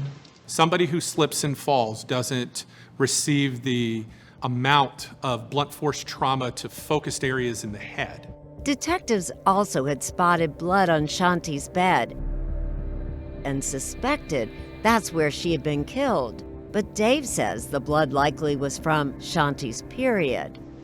It did get on the bedspread and it did get on the side of the bed. There was a lot of other evidence that would be inconsistent with this being blood associated with a menstrual cycle. Detectives also suspected, and Shanti's autopsy later confirmed, that she was strangled. But Zaleski says, as frustrating as it may have been to authorities,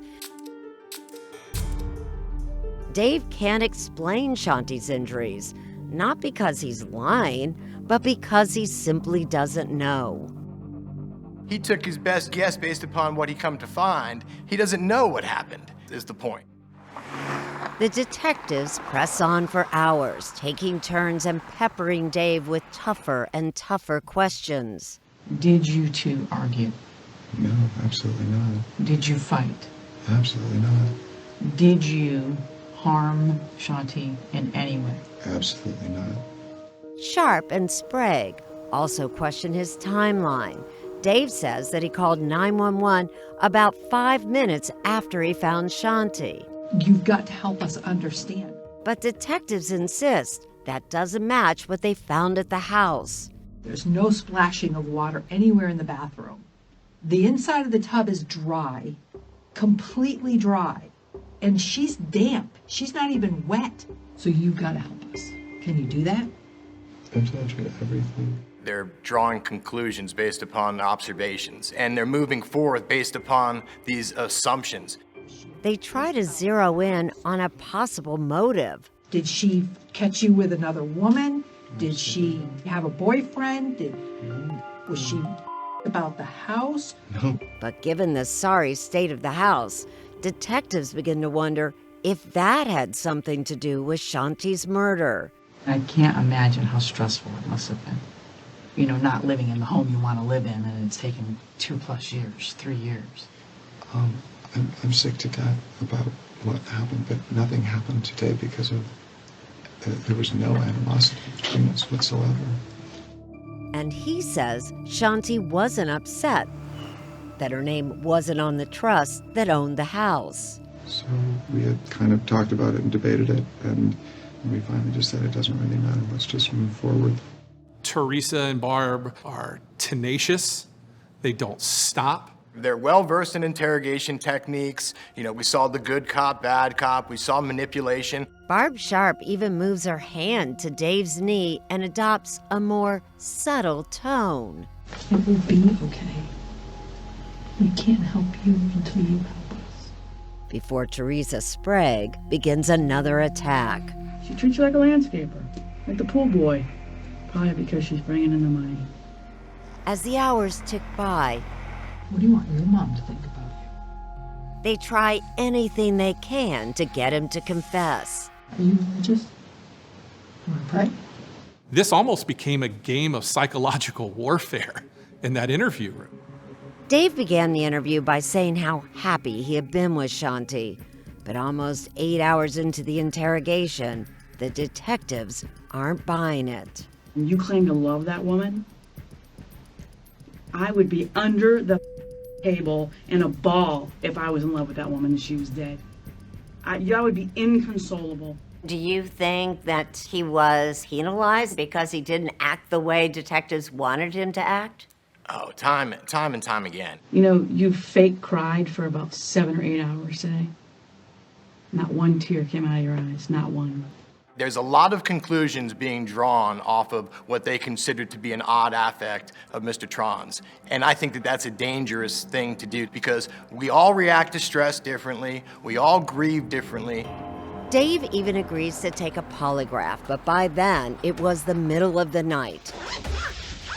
And investigators couldn't find anyone to administer it. They had to let him go at the end of the interview.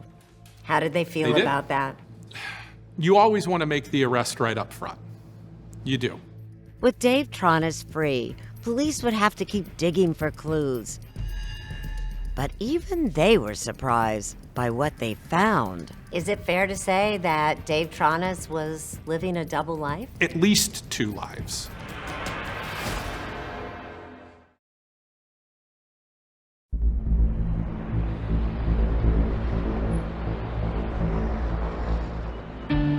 She didn't slip and fall. It's not a possibility. Even though detectives were outright accusing Dave Tronis of murdering Shanti, You strangled her. some of her relatives, like Cindy Dow, believed him. Are you kidding? I bet my last dollar that it wasn't him. I thought he was innocent. You honestly did, Cindy. Why? I think it was just the growth of our relationship and how she adored him, absolutely adored him, and it looked very mutual to everyone. Did she ever express any concern or fear of Dave? Never. Never. After being questioned by detectives, Dave headed straight to his home in Delaney Park, and that's where Cindy found him. I stood him up and turned him around and looked at his arms, and there was not a scratch on him. There was nothing Cindy, did you ever ask him point blank, did you have something to do with the death of Shanti? I did. What did he say? No. I would not kill the love of my life.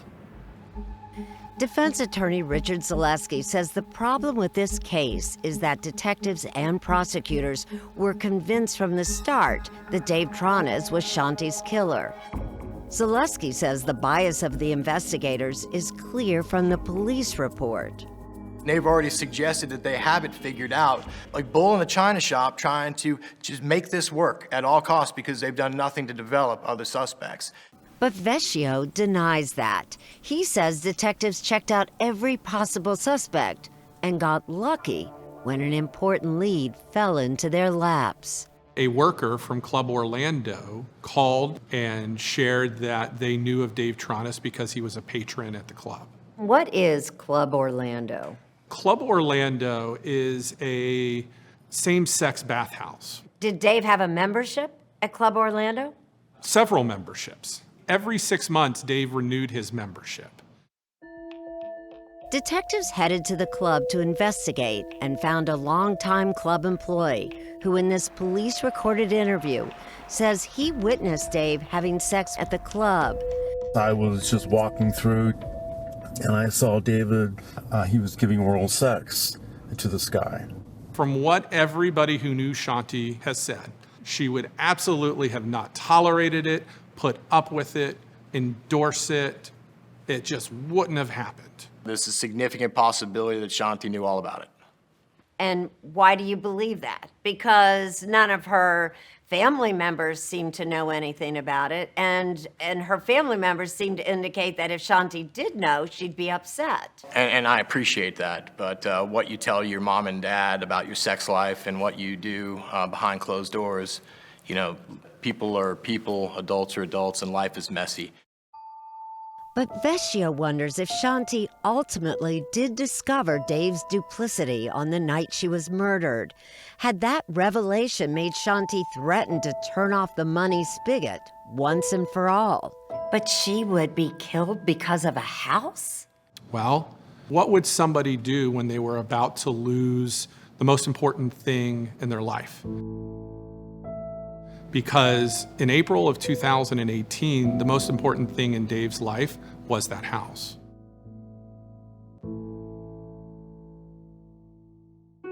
Dave told Cindy and others that he believed Shanti may have been murdered by a burglar, and the defense claimed that $5,000 in cash was missing from the house.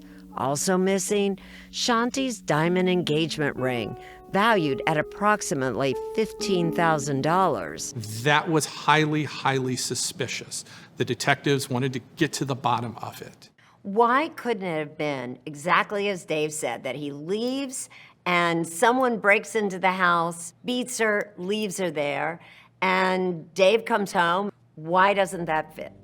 Well, the lack of forced entry. This scene did not have any sort of evidence of a struggle. There's thousands of dollars of valuables that are left in plain sight. A private investigator hired by defense lawyers canvassed neighbors, asking them about a particular homeless man who reportedly had been seen around Delaney Park. It was said he resembled the actor Woody Harrelson. What about the transient that everyone describes who looks a lot like Woody Harrelson? I mean, when you got nothing better, you throw everything against the wall and see if something sticks. This home is at 218 East Copeland Drive. Detective Teresa Sprague tracked Woody down and recorded this interview.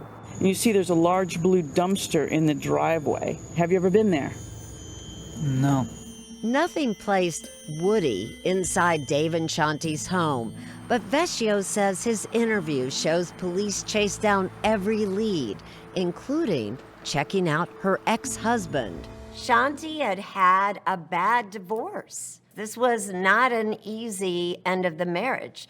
Did you look at Jim Cooper? Yes, Mr. Cooper was interviewed, and Jim Cooper was eliminated as a suspect very early on. He had an alibi. On August 29, 2018, 4 months after Shanti's murder, Dave Shaughnessy was arrested on a charge of first-degree murder and held without bail. And how did the two of you react when you heard that? I wasn't believing it whatsoever. I thought they were just trying to solve a murder easily. I always had the suspicion. Dave's arrest gave prosecutors another piece of the puzzle: Shanti's missing engagement ring.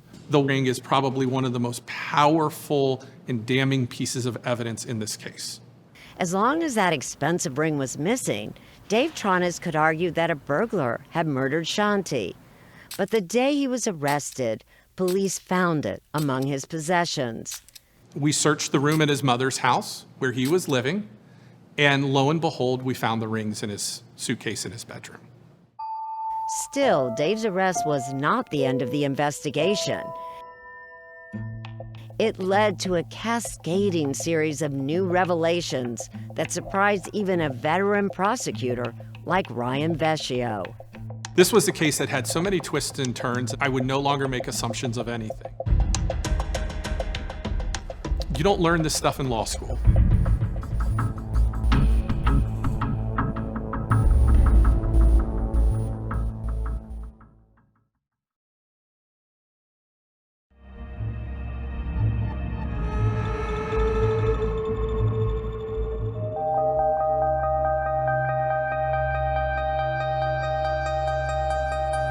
After the arrest of Dave Shaughnessy, investigators received a tip that took them completely by surprise. It led them to Minnesota and back in time to when a much younger Dave was married to a woman named Carol. Former close friends of Carol told detectives that they believed Dave may have been poisoning her. As soon as Carol got married to Dave, she started suffering a bunch of unknown health issues. That made prosecutor Ryan Vecchio wonder if Shanti could have been poisoned. In Shanti's case, she had appendicitis and had to have an appendectomy. Shanti had had that emergency appendectomy 8 weeks before her death. Appendicitis and poisoning have similar symptoms, and Dave told detectives that Shanti had digestion problems right up to the day she died. She hasn't found, since the appendectomy, a diet that she can eat regularly and feel good. Vecchio needed more information, so he and Detective Teresa Sprague went to Minnesota in November of 2018 to meet Carol face-to-face and recorded this interview. I have issues with chronic pain and immune system issues that are not necessarily definitive. Carol told Vecchio she also struggled with gut issues and that Dave cooked most of their meals. Has it ever come into your frame of thought that your marriage to David Shaughnessy or him cooking or making you drinks was making you sick? No. Have you ever thought that any of your issues related to your health problems was him poisoning you? No. Carol said her health issues continued even after her divorce from Dave. Yet Vecchio says he remains suspicious. It very well could have been a scenario to where Dave was providing both of them with items that caused them to be ill. We just could never have real concrete proof of it. Vecchio wondered if there was another reason Carol seemed to be protecting her former husband and whether it had anything to do with Dave's finances. We saw 1,000 pages of bank records belonging to Dave Shaughnessy. One thing that we noticed was that Dave and Carol still had a joint bank account together. That account at times contained hundreds of thousands of dollars, but Carol said she simply had forgotten to take her name off that account. People who are divorcing each other don't leave assets on the table, and they sure as heck don't leave them together. It's unclear where that money came from. Vecchio believes that Carol, who was not charged with any crime, could be helping Dave manage his money while he's in jail. I think that Carol is involved in David's finances and has some level of control. The surprises in the case kept coming. Soon after Shanti's death, detectives had placed a surveillance camera pointed toward the outside of Dave's house. Detective Sprague was interested to see who was coming and going out of the house. And that camera ended up actually turning into a pretty valuable piece of evidence. That camera captured images of private investigators hired by Dave's original law firm coming and going. Detectives believe that when one of those lawyers, Robert Mandel, realized that the PIs were on camera, he placed a call to Vecchio. I never ever expected that he was going to tell me that he in fact had an item of physical evidence that he had been holding on to for 11 months. Never would have expected it in 1,000 years. And what was that evidence? They were a set of purported bloody sheets. And it literally took my breath away. That defense attorney, Robert Mandel, told Vecchio that the defense team had acquired the bloody sheets from the garage apartment where Shanti was found dead, but had never turned them over to the prosecution. But Ryan, as shocking as that is, that wasn't the only evidence that later turned up, was it? No. I ended that call with the defense attorney and said, listen, if you have anything else, now is the time to tell me. And about 10, 12 hours later, the next morning, I got another call from him. And that's when he said, I have one other item that I think we have to turn over. That item turned out to be a green cord. Mandel told Vecchio that a private investigator removed it from the house and preserved it in an evidence bag because Dave was threatening to kill himself. Does that make sense to you? No, makes zero sense to me. Why go get the item and then treat it as if it were a piece of evidence? Remember, the autopsy revealed that Shanti had been strangled, and Vecchio believed there was a real possibility that the green cord could be the murder weapon.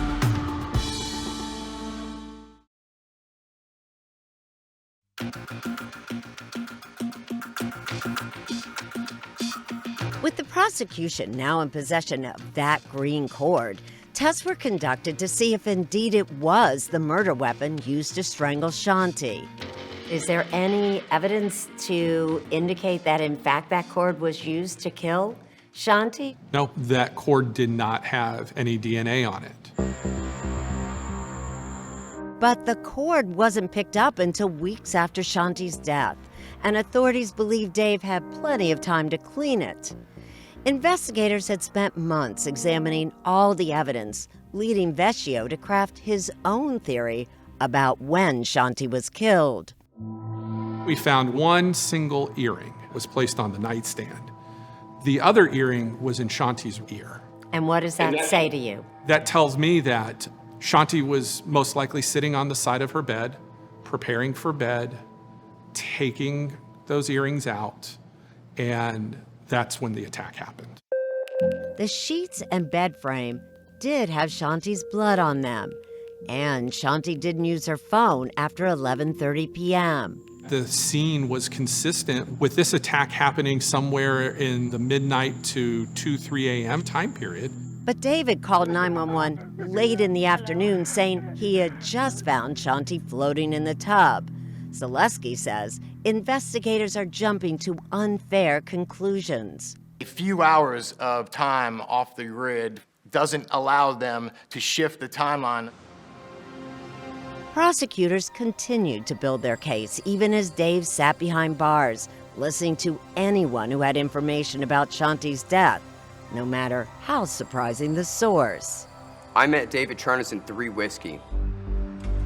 3 Whiskey is a housing unit in the Orlando jail where Edward Gismondi shared a cell with Dave Trones. He slept next to me and I slept next to him.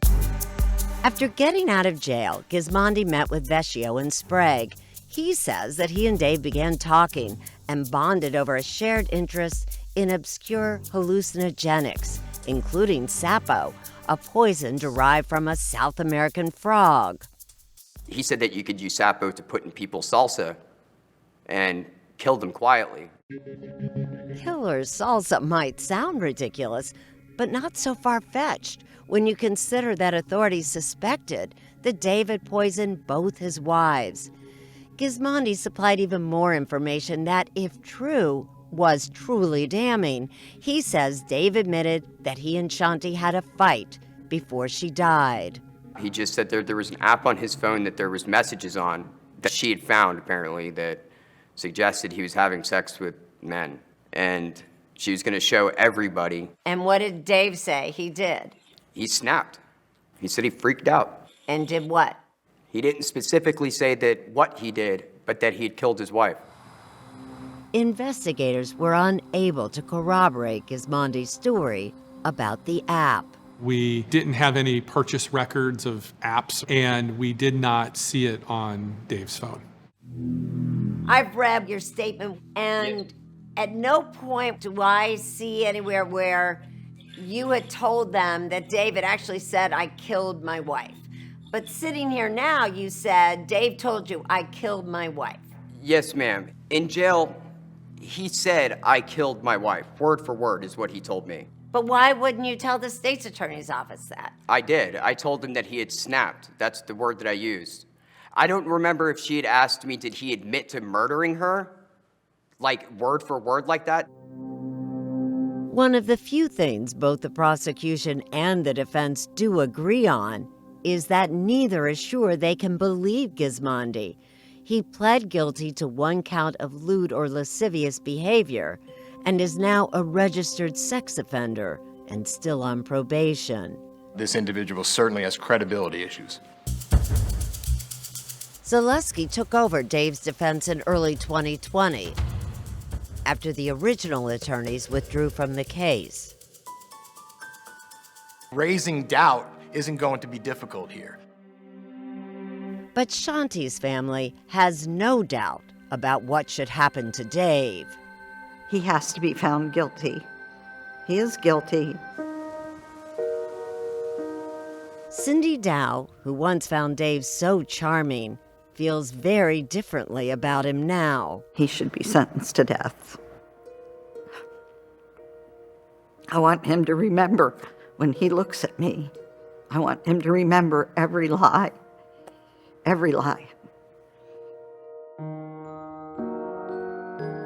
When Cindy remembers Shanti, her heart still breaks. She was happy, giving, kind, fun, loving person who had a mission in this life, and she didn't get to fulfill it.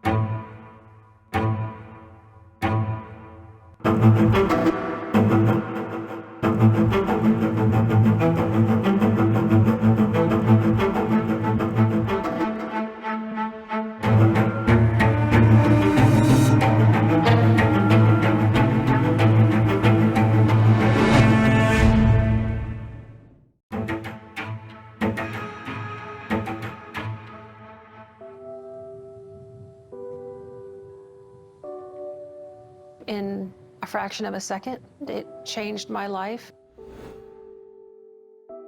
Now I'm someone else. No warning, no premonition, nothing. My name is Corey Shaughnessy, and I used to own Gallery Jewelers in Austin, Texas. The thing that made the jewelry business really fun is selling engagement rings, selling jewelry to people because they're marking special occasions. Ted kind of had the same passion. He loved colored gemstones. We called ourselves Gallery Jewelers. It should have been called Ted's Jewelers because it really was all about him. March 1st was just a boring day. He came home from work, we had dinner. I basically rolled over to go to sleep. And the next thing I know, one of the dogs barks. This was early morning hours. 2 shooters enter the Shaughnessy home. They quietly move through the home. Ted sits up in bed and he grabbed his gun to go see what it was. I hadn't even gotten my head back on the pillow, I don't think, before I heard the first gunshot. And then there was a barrage of gunfire. One of the shooters advances towards the master bedroom where Corey is. I grabbed my gun, I started shooting back. And I ran out of ammo. I just bailed into the closet. Travis County 911. Do you need police, fire, or paramedic? I don't know. I'm in the closet. There were shots fired. Help me. Okay, we're helping you, ma'am. Help me. I heard this, horrible, horrible moaning. And when I came out of the closet, I saw Ted's legs, and I could tell that he was dead. Okay. Oh, my God. Take a deep breath. You're doing awesome, Corey, okay? Oh, God. Theodore Shaughnessy was shot dead in his Austin area home by an intruder. Corey Shaughnessy shot back at the intruder and wasn't hurt. I was under the impression that this was a robbery that had gone bad. There was nothing stolen. We weren't finding anybody that had any ill feelings towards either one of them. We didn't have any idea who committed this murder. Anybody that can do this is a sociopath. It's just absolutely crazy. I don't even know why. I really don't know why.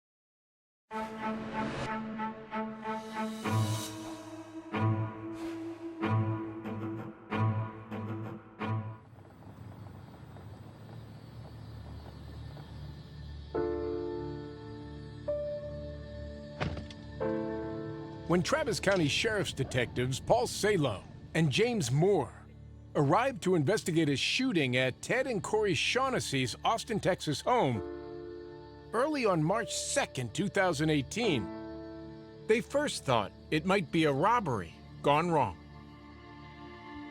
It looked as though there was a home invasion and a homeowner was killed.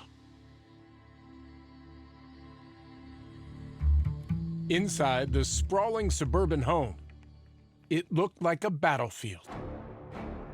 55-year-old Ted Shaughnessy lay dead in a pool of blood near the kitchen table. He was shot in the head, the back, the thigh, and the buttocks. One of the family's 2 pet Rottweilers, Bart, had been shot to death as well. There was broken window glass everywhere. Bullets lodged in the walls. Casings all over the floor. Authorities noticed they were not all the same type. We had .40 caliber and .380. So that told us that we had 2 shooters. Corey would tell police she and Ted kept about 20 guns in the home and said she'd used her .357 revolver to shoot back at the attacker. It was a hail of gunfire.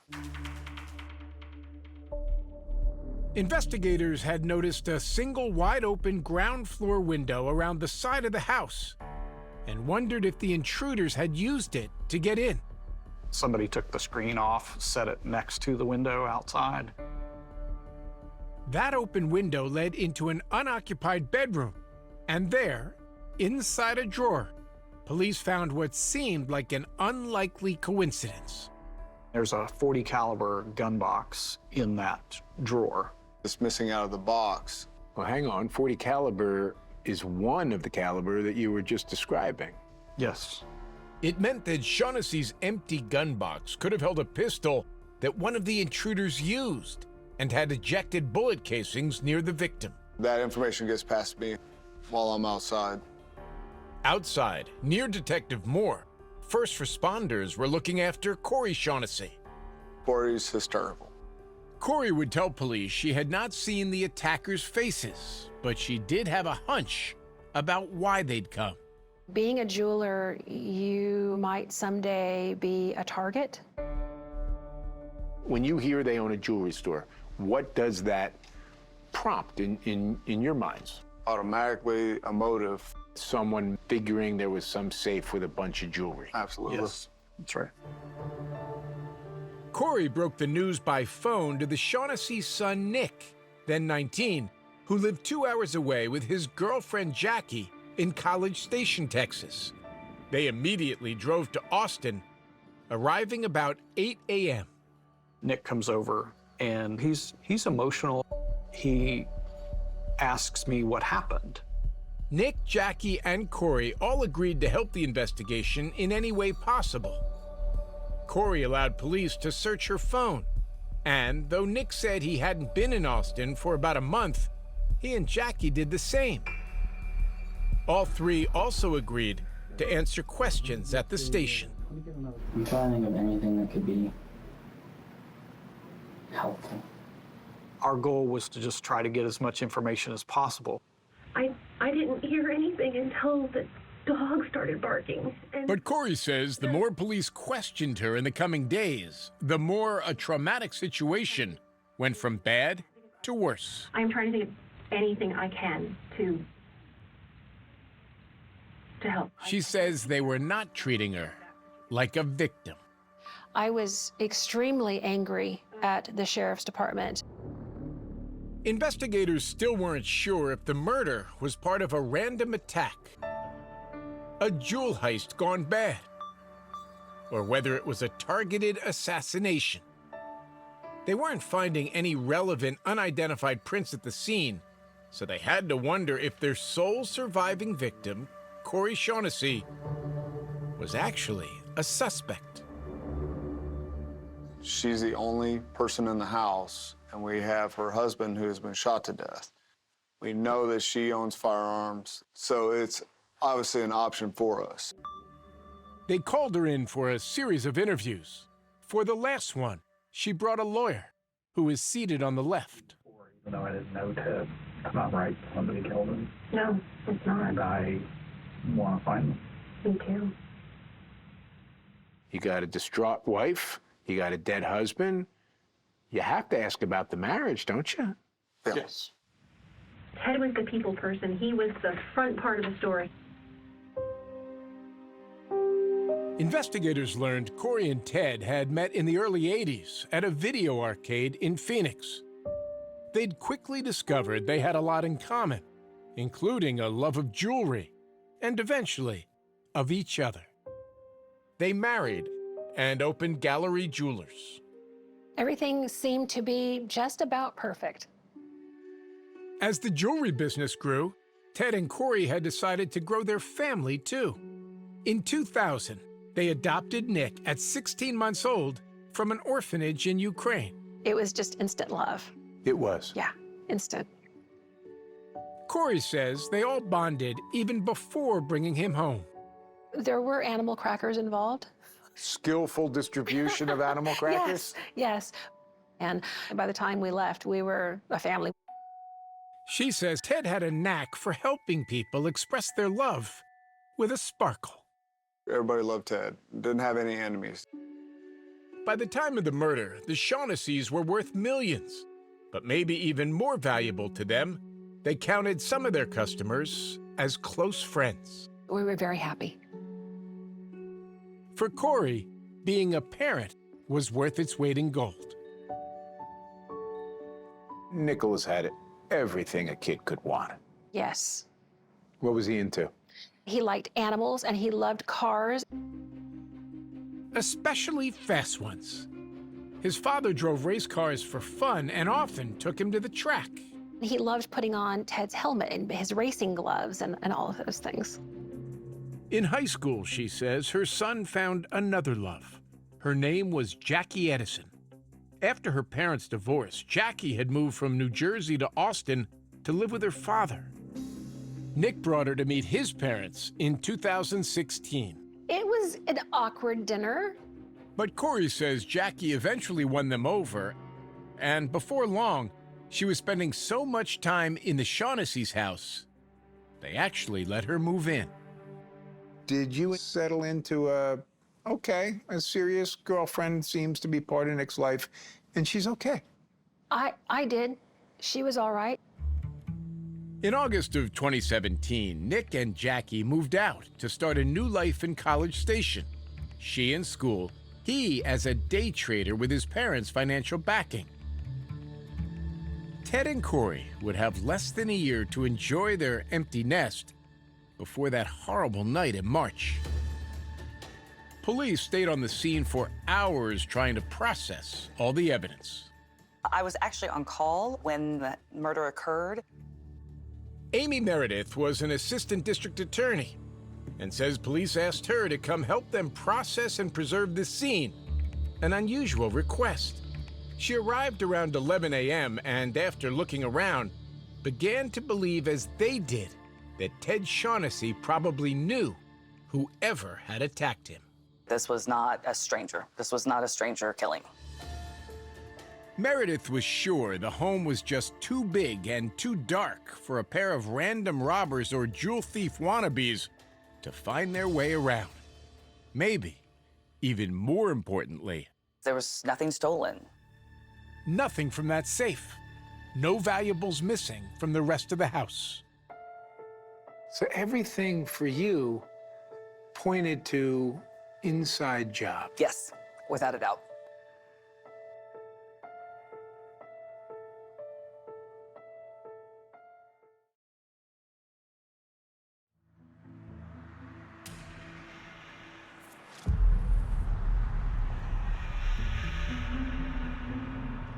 Corey Shaughnessy's frustration with investigators was growing. Thank you. All right. Well, again, I appreciate you guys coming in. She says she'd known from the start that she was a suspect in her husband's murder. She says she needed money for the business in the following weeks, and it didn't help when she tried to cash in his $1 million life insurance policy. I was the only beneficiary. That could only mean that they suspected me. Let me just ask, did you have anything to do with this? Absolutely not. But Amy Meredith says Corey had started raising red flags immediately after leaving the scene. Within hours of the murder, she reportedly stated there would be no funeral and inquired about having the house cleaned. We had to make sure that she did not have any involvement.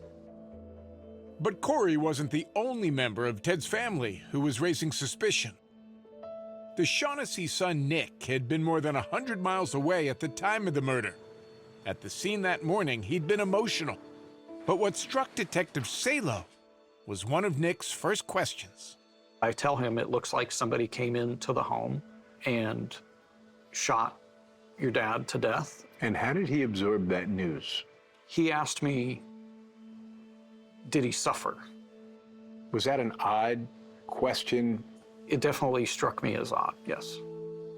Even more so, police say, because as the morning wore on, Nick became much less interested in speaking with police than with the reporters who had started showing up.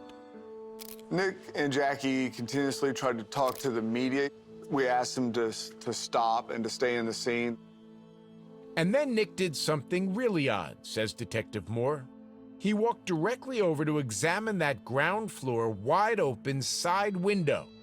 The room it led to had once been his. Him going to that side of the house to look specifically at that window, which you can't see from just the front of the house. So for him to know that that was even involved, he did not have that information. How does he know the entry point unless he was involved in creating the entry point? Sometimes people will get information from crosstalk with detectives or law enforcement, and so I didn't automatically get super suspicious, but it was catching my attention. Something on Nick's phone had caught their attention as well. an app that gave him access to his parents' alarm. Corey told them the family often chose not to arm the system and that it had been switched off that night. But authorities noticed something in the account history. There was an activation for an open window. The time of the window being opened was 4:27 that morning. Following that was glass break activations. We believe that's when the bullets started breaking the glass in the house. That's when Ted died. That's when the shots were being fired. Was this important to have? Extremely. Police also saw something that seemed important in Jackie Edison's behavior. We were gonna do gunshot residue tests on their hands.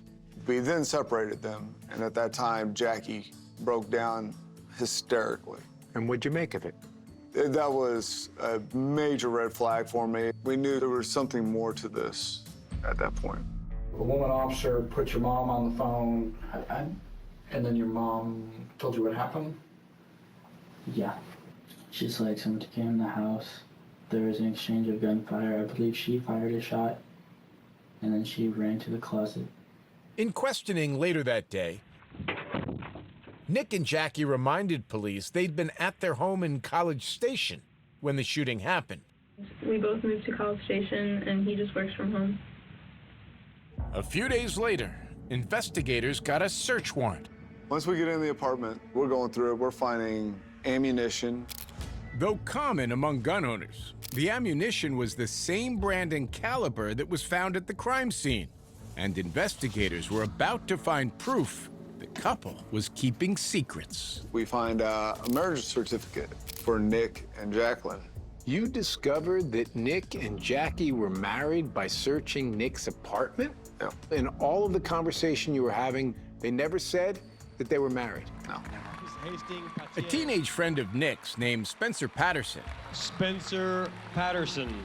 who'd been certified as a minister online, had married them 8 months earlier. Police weren't the only ones surprised. You and Ted never knew? No. Corey Shaughnessy says Nick and Jackie didn't tell her about their clandestine marriage until after the murder. And I told him, I said, this is not, you shouldn't have done this. You're too young.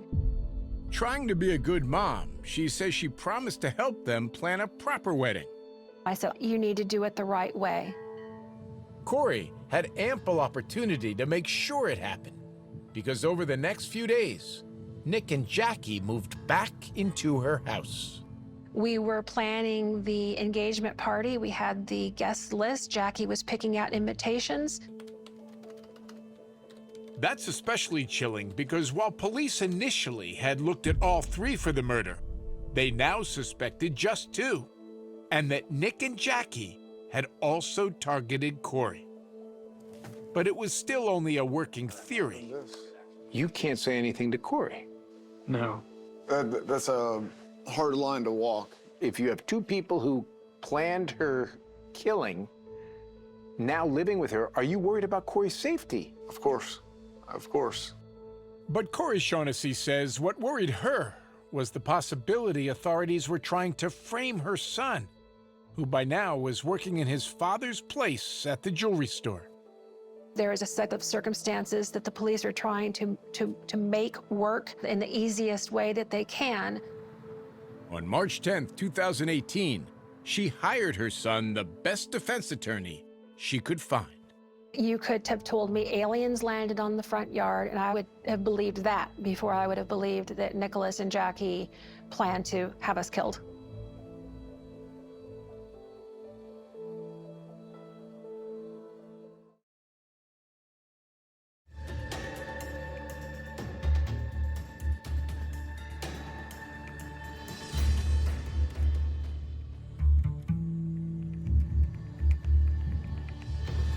Corey Shaughnessy knew police were suspicious of Nick and Jackie, but she says she had no reason to think they were right. After all, she says, I don't know. they'd been wrong about her. The last thing that I would ever do would be kill my husband. And I thought, well, if they think I did it, it's not a stretch for them to think Nicholas did it. But the closer police looked, the more incriminating evidence they seemed to find that Nick and Jackie had planned to have both Shaughnessy's killed. While phone records showed Nick had been more than 100 miles away at the time of the murder, they also showed he was lying when he said he hadn't been to Austin for a month. We ultimately see cell phone usage in Austin on February 28th, which is just 2 days before Ted ends up getting killed. Investigators wondered if he had been in town making final preparations. There were text messages on Nick and Jackie's phones that police say showed a suspicious conversation.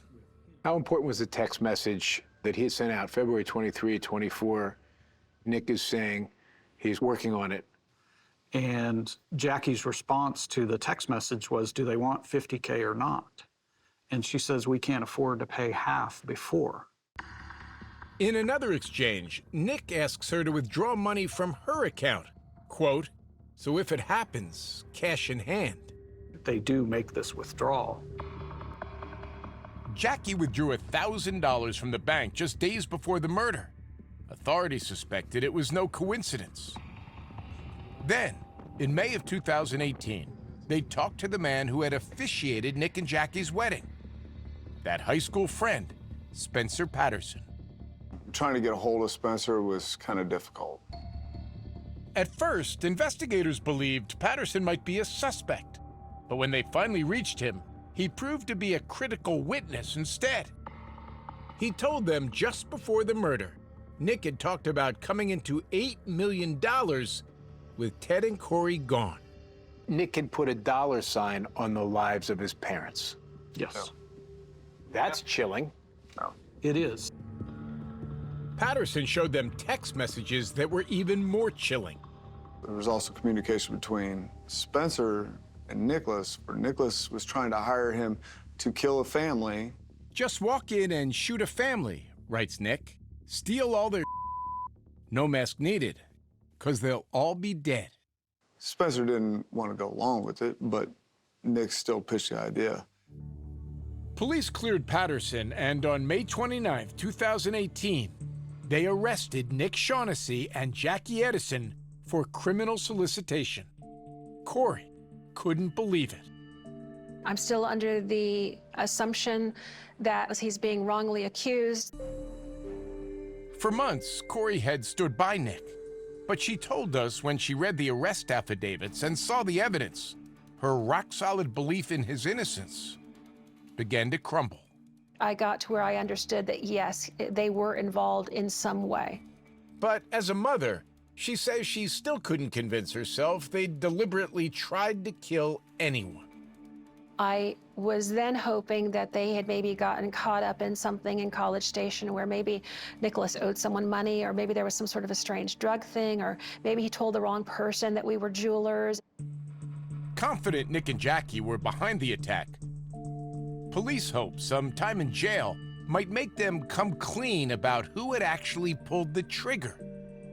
For the moment, though, neither one was talking. The next step was, who were the actual shooters?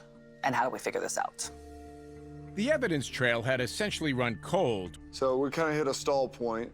When, in early July, 4 months after the murder, Detective Moore decided to review some security video from Nick and Jackie's porch, recorded just 2 days before the attack. I see two individuals show up to his front door. Moore says he noticed something about one of the men that made him freeze the video. Something he was wearing. A green Anderson t-shirt. Window company. A window company. This feels like a break, and it only happens because you isolated a frame of the video from the security camera? Yeah. He and Salo drove to the window company where their hard work ran into more good luck. By sheer coincidence, an employee's daughter said she'd actually met the man in the freeze frame. Apparently, he'd only worked there for a few days, 4 years earlier. And this woman still remembered his name. Sergeant, what are the odds of a hit like this on the identity? It was crazy that we got that break. His name was Cameron Vosmek, and he wasn't home that day. But his wife answered the door and quickly got their attention. I know why you're here. That kid who hired somebody to kill his jewelry store parents. Hang on. She doesn't know who you guys are. You identify yourselves as detectives, and she says, I know why you're here? Yes. She said a few months earlier, a man named Johnny Leone had asked her husband to commit murder for money, but he turned him down. Police ruled out Vosmek as a suspect, but Leone turned out to be the other person in the security video from Nick and Jackie's porch. When they brought him in for questioning, he told them he was no murderer, but he admitted Nick had tried to hire him. I'm not gonna lie to you. When someone offers you $100K, you're gonna think about it. He's luring you into this to commit murder. Yeah. Police were convinced that Leone had taken the bait. I'm just telling you, we know you're involved in this. We know what happened. You know I'm involved. Absolutely. There's no doubt. Leone was arrested for capital murder, and on his phone, police found evidence he may not have acted alone. There was a flurry of contacts around the time of the killing with a Fort Worth man named Arian Smith. They also discovered both men had arrest records. In fact, the two had been arrested together for drugs a year earlier. Detective Moore and I interviewed him. He did admit that he had met Nick. He gave us a lot of good information. Smith opened up about the details of that night and broke down in the process. You're the only person that's shown regret. I don't understand how could you kill somebody and not have any emotion about it? And you actually killed him. I was just in the situation. I'm devastated. I cannot sleep at night. Prosecutors were closer than ever to having everything they needed to make their case. We've got enough. Now let's go to trial. Something Nick Shaughnessy told us he'd wanted to avoid. Did you pay these two men to go kill your parents?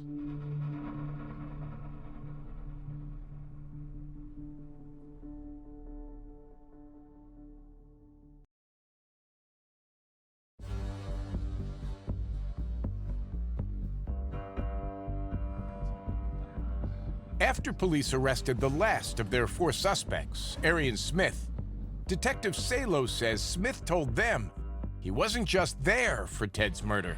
Yes, I was there. He acknowledged firing the fatal shot and then made a stunning request. I request the death penalty. The death penalty. I killed somebody, I deserve to die. What is that? He also told police where to find the murder weapon. It was the .40 caliber pistol missing from that box they'd found in Nick's old bedroom. The .40 caliber gun that killed Ted was Ted's. Yes. For a mother who'd struggled for months to keep faith in her son, it felt like the last straw. Too much had happened that pointed to Nicholas and Jackie having involvement. And Corey was horrified to realize she'd spent months sheltering the very people who'd planned to have Ted and her murdered that night. What a chilling thought. 2 people who tried to have you killed, and they're living in your home. Very. It's very chilling. I bought all the groceries. I paid all the bills. I bought her clothing. This is diabolical. Absolutely. They thought they had gotten away with it. Do you prefer Jackie or Jacqueline or Jackie? But after their arrest, it took just a couple of weeks for Jackie to blame Nick. Did Nicholas hire somebody to kill his parents? Yeah. And Jackie seemed to know why he'd done it. She says Nick was in desperate financial straits, with a failing day trading business and thousands in overdue loans, including at least one from Corey.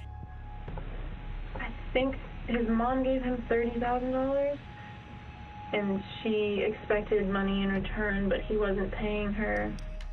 After her cooperation, authorities released Jackie on a reduced bond, and prosecutor Amy Meredith resolved to go after Nick for the maximum. We're gonna try Nicholas Shaughnessy for capital murder. At this point, were you prepared to testify against Nick? Yes. Nick Shaughnessy and the two alleged hitmen were charged with capital murder. But by the spring of 2021, Amy Meredith had left her job as assistant district attorney. And there was a new DA, Jose Garza, whose office made the men an offer. Avoid a possible death sentence by pleading guilty to a reduced charge of murder and serve 35 years with the possibility of parole. Leone and Smith agreed, and Corey wrote to Nick to suggest he do the same. If I could speak to Ted, I think that would have been his choice. Nick Shaughnessy accepted the deal. He could be released when he's 36. In the summer of 2023, we visited him in prison near Houston.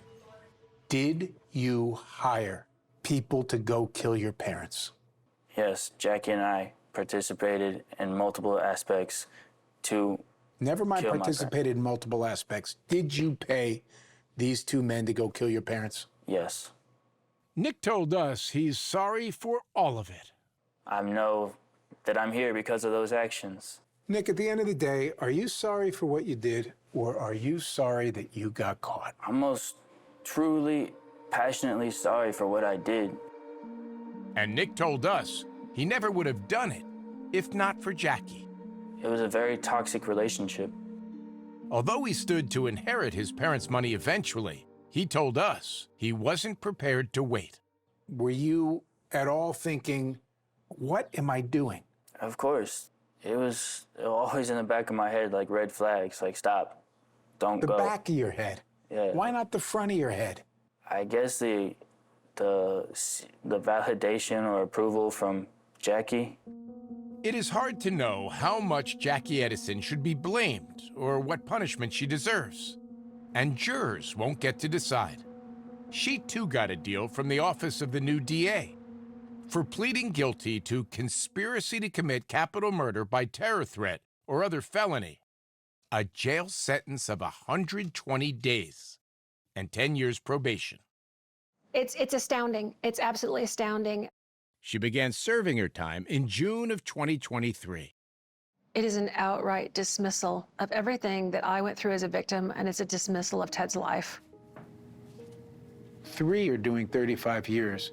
1 is doing 120 days. Corey says that's outrageous. What are your thoughts? I had no involvement once I left the district attorney's office on Jackie's case. Amy Meredith was working elsewhere before prosecutors offered the plea deals. Corey's feelings aren't lost on her. Do you understand her rage? I absolutely understand that she is upset. Corey is so upset that when the new prosecutors asked her to appear at Jackie's 2023 plea hearing, she refused, instead recording this video at home to be played in court. I'm alive because your plan to have me murdered didn't succeed. You are a monster. You are evil. And everyone needs to know it. You knew what was about to happen, and yet you sat home and did nothing because you wanted it to happen. We wanted to ask Jackie Edison about that and other things, but she declined our request for an interview. On the day she was released from jail, our producer, Jenna Jackson, approached her. Hey, Jacqueline. What do you make of Nick Shaughnessy's apology? See more evidence from the case at 48hours.com.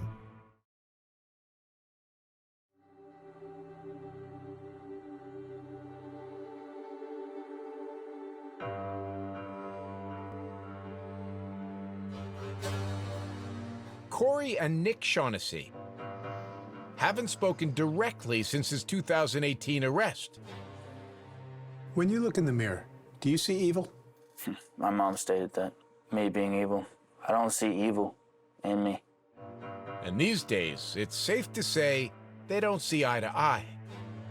In fact, there may be only one thing they do agree on. Jackie is not a victim. This is a 50-50 thing? Most definitely. Did Jacqueline Edison get away with murder? Absolutely.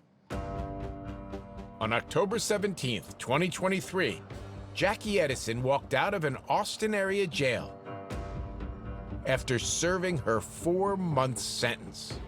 Hey, Jacqueline. We'd been asking for an interview for months. I don't want to do any interviews. But our producer, Jenna Jackson, had some questions for her anyway. Nick got 35 years. The hitman got the same. You got 120 days. Are you getting away with murder? No. I think that it's fair. I think it accurately reflects the level of involvement. Corey and Nick have both told us is that you were a partner in this murder plot. Yeah, I think Nick is saying whatever he has to say to kind of clear his name. And Corey is very much in denial about what really happened. You weren't in on this plot and not in. Didn't get money out to pay the hitman. No, ma'am. Is she innocent? No, absolutely not. No, she knew. She knew what he was trying to do. She could have stopped this at any time. I tried to stop him. But investigators say there is no evidence Jackie ever tried to stop the murder. She's no princess in this. And according to what Nick told authorities, Jackie had been making plans for spending the Shaughnessy's money. I found out that Jackie had already picked out the car she was going to buy her mother with the money that they made. Off of the murder of you and Ted? Yes. I'm not defending her by any degree. Though she did eventually help them make their case against the person they identified as the key culprit. They're both to blame. Who took more action? It's Nick. You take Nick out of this, you don't have the incident. You take Jackie out? Still happens. Do you understand Corey's frustration? I do. Absolutely. And we empathize with her. But Moore and Salo say Jackie's plea deal wasn't their call. Our job ended at the arrest, and there's not a single step further that we can take it. We wanted to ask DA Jose Garza exactly why Jackie Edison got 120 days after the other three got 35 years. But he wouldn't agree to an interview. A district attorney's spokesperson sent us a statement saying, quote, "Our office takes acts of violence seriously and is committed to holding people who commit violent crimes accountable." The statement also said Edison is on 10 years probation, and if she violates the terms, she could face 20 years in prison. Corey Shaughnessy says a full explanation from authorities would have helped her make sense of something that has always struck her as impossibly wrong. So no one's ever explained to you why this enormous disparity in sentence? No, absolutely not. It's a slap in the face to my mother. Now you're concerned about your mother? Most definitely. True or not, Nick Shaughnessy told us he hopes someday Corey will agree to speak with him. What would you say to her? I wish I could tell my mom how truly sorry I am, that this is not something I'm proud of, and I failed her as a son. It means nothing to me. Do you think he believes it, what he's saying? I don't know that person. I have no idea who Nicholas Shaughnessy is. And Corey says there is no point responding to an apology she was never meant to hear. In my mind, I am supposed to be dead. And so I'm a ghost, and ghosts can't speak. But even after a betrayal no mother should ever have to see, Corey still can't bring herself to condemn her son altogether. Do you still love your son? I love the person I knew to be my son before this happened. You love that 8-year-old boy racing cars with his dad? Yes. She knows that boy is gone forever, and so is the life she and Ted tried to build around him. Nicholas and Jackie destroyed my entire world. They took my husband. They took memories. They took my business. They took everything I had that I cared about. But now, living out of state under a different name, Corey is determined to make the most of every day. It'll always be there. It'll always be a part of who I am. But I've been given life, and I need to do something with it.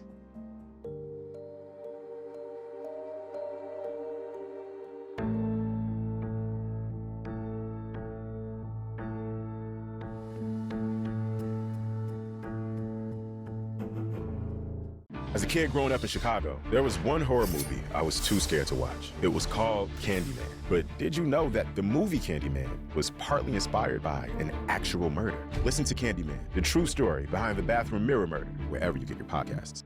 You've probably heard of the NCIS from the hit TV series, but we're about to take you inside its real-life work. Listen to 48 Hours NCIS early and ad-free on the 48 Hours Plus subscription on Apple Podcasts.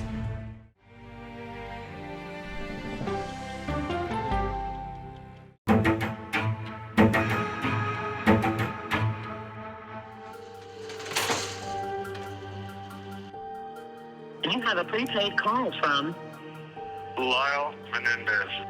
My name is Lyle Menendez. I'm at RJ Donovan State Prison in San Diego, California, and I am here for killing my parents. My brother and I were convicted together. First-degree murder verdicts for both Eric and Lyle Menendez. Excuse us. This is a special report from the Van Nuys Courthouse. Both Menendez brothers have been found guilty. How big a deal was the Menendez case? Well, when you think back, it was huge. The Menendez family was very wealthy. This was Beverly Hills. Murders just don't typically happen. Kitty was my baby sister. There was a brutal murder. Everyone from the gardener to the president had a view of what happened. I'm Jackie Lacey. I'm the former elected district attorney of Los Angeles County. A couple was sitting around watching TV when their adult sons came in with shotguns and slaughtered them. What did these parents do to deserve that? There must be a reason. I've just never been a kid of guilt or innocence. It was always about why it happened. Jose Menendez was the self-made millionaire. He was very driven, very demanding. The prosecution's theory was they got tired of their lives being micromanaged. They wanted to spend the money the way they wanted to spend the money. They were buying Rolex watches. They were buying real estate. The way that they acted was not like, oh my goodness, my parents are dead. It was soulless. It was strictly greed from day one. You believe they wanted a portion of the money? They wanted it all.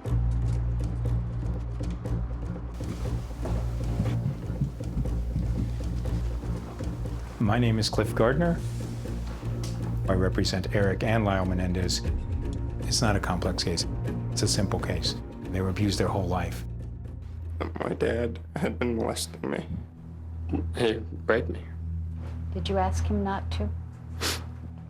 Yes. The brothers were claiming that we were molested by our father. When we threatened to go public, they threatened to kill us, and so we had to go in and kill them before they killed us. I thought he was going to kill me that night. I never saw anything in the home, never. I have got to think that it was their attorney's ideas that if your only way you're going to save your ass is to say that you were molested, and that's what they did. It's divided the family immensely. I love my cousins. They shouldn't have gone through what they went through. They're not lying. They were being abused. As you sit there in prison, there is some news now that could really impact you and your brother's case, right? Yes, that's pretty just sort of shocking. Former Menudo singer Roy Rossello claims he was drugged and raped by Jose Menendez in the mid-'80s. Menudo had just signed with RCA Records, where Menendez was a top executive. We now have evidence that makes absolutely clear that those boys were molested. And if those boys were molested, it would have been manslaughter, and they would be out. The judge in this case, if he finds that the new evidence is credible and the conviction should be vacated, do you think the DA's office would seek a new trial? I think they would spend a lot of time thinking about it. 34 years of incarceration. You wonder when will there be a fair review of this. So maybe now. My hope in the case is that they'll finally walk out of prison.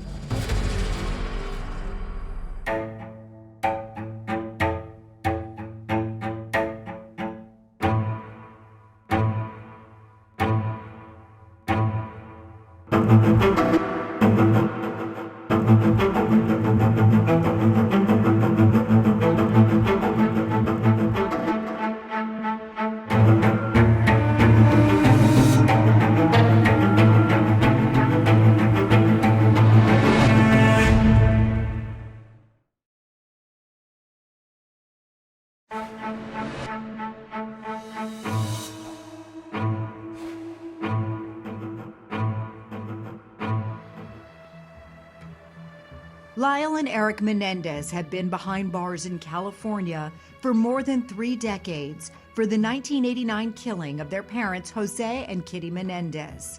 Convicted of first-degree murder and sentenced to life in prison, I really can't comment. Can you say anything in a case that captured the nation's attention. Room, guys. They had no hope of ever walking free. But new evidence may change that. Eric chose not to speak with us for this broadcast, but Lyle did. You have a prepaid call from Lyle Menendez. This call and your telephone number will be monitored and recorded. Hi, Lyle. Can you hear me? Hi, yeah, I can hear you. What did you think when you heard about these new claims and evidence? I mean, for me, I just was happy. Just a burden to be telling what happened to and just have so much doubt in the public air. The question is not whether the Menendez brothers killed their parents.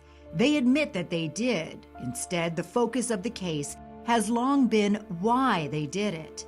They insist that they killed out of fear and in self-defense after a lifetime of physical, emotional, and sexual abuse suffered at the hands of their parents. One of their lawyers, Cliff Gardner, says the new evidence corroborates those claims and lessens their culpability. If the judge finds this evidence credible, I think it is sufficient to give them a new trial. But to understand how we got here, we have to go back to the beginning, the evening of August 20th, 1989, when Lyle Menendez made this call to 911 from the family's Beverly Hills mansion. Beverly Hills emergency? Yes, please. What's the problem? Someone killed my parents. Pardon me? Someone killed my parents. After officers responded to the scene, then 21-year-old Lyle and 18-year-old Eric reported that they had arrived home to find their parents shot to death in the family room. Jackie Lacey was a deputy district attorney in Los Angeles at the time. I think one of the Beverly Hills detectives described it as one of the most brutal crime scene he had ever seen in his life. I've been in this business for over 33 years, and I've heard of very few murders that were more savage than this one was. Jose Menendez, a former top executive at RCA Records, and his wife, Kitty, had been shot multiple times at close range with a shotgun. It was an expression of hatred for these two people. And that was the last time I saw her alive. Milton Anderson, Kitty's older brother, still remembers receiving the news. My brother called me, and he said that Kitty and Jose were dead. I loved her. Sister Kitty was a very ambitious gal. She was a very beautiful woman. Kitty and Jose met when they were in college in Illinois. Jose had come to the U.S. from Cuba. They went on to marry and start a family. Lyle and Eric were their only children. Over the years, with Kitty by his side, Jose excelled in his career, working for RCA Records, among other major companies. He was going right up the ladder without any hesitation. At the time of his death, Jose was working for a film studio, running their home video division. Investigators initially suspected that the killings may have been tied to his business dealings. Lyle sort of indicated, my dad dealt with shady characters. And once you say something like that, detectives are going to start to look at, okay, what were his business contacts? Family members and investigators wondered whether it may have been mafia-related. At the time, the home video industry was known for having ties to the mob. Everybody said it was a mob hit. Because it was so brutal. It really was like a scene out of the Godfather movies. Initially, Lyle and Eric Menendez were not even on investigators' radar. They didn't do any gunshot residue test on their hands. They let them go back and get evidence without even thinking, hey, could it have been the kids? But they didn't stay off investigators' radar for long. Their behavior in the wake of the crime eventually drew scrutiny. The brothers appeared to be spending their parents' money, and lots of it. They were investing in businesses. They acted like they had won the lottery. And their behavior at their parents' memorial services raised some eyebrows. At the podium, Lyle read a letter from Jose that was filled with love and pride for his sons. Did you see Lyle get emotional as he was reading that letter? No. Lyle also made a statement that his father always said, "You can never fill my shoes." And he jokingly said, "Guess what? I'm wearing my father's shoes today." Struck you as odd that he would say something like that? I was very odd. While all that may have seemed unusual, it wasn't hard evidence. But then, about 6 months later, police got a tip from an unlikely source: the girlfriend of a psychologist who Lyle and Eric Menendez had been talking to. She told police that the brothers had confessed to the killings in therapy, and there was an audio-taped recording of it. But for that confession, who knows whether they've ever been caught. On March 8, 1990, after police got their hands on that tape, Lyle Menendez was taken into custody. Eric Menendez, who was out of the country at the time, surrendered to police days later. Not many Hollywood murder mysteries ever took a more dramatic turn than police are describing in a couple of savage Beverly Hills killings. Police say the motive was apparently money, a $14 million inheritance to be shared by the brothers. But years later, when the case made its way to trial, the brothers would make it clear that it might not be so simple. On August 20th, 1989, did you and your brother kill your mother and father? Why did you kill your parents? Because we were afraid.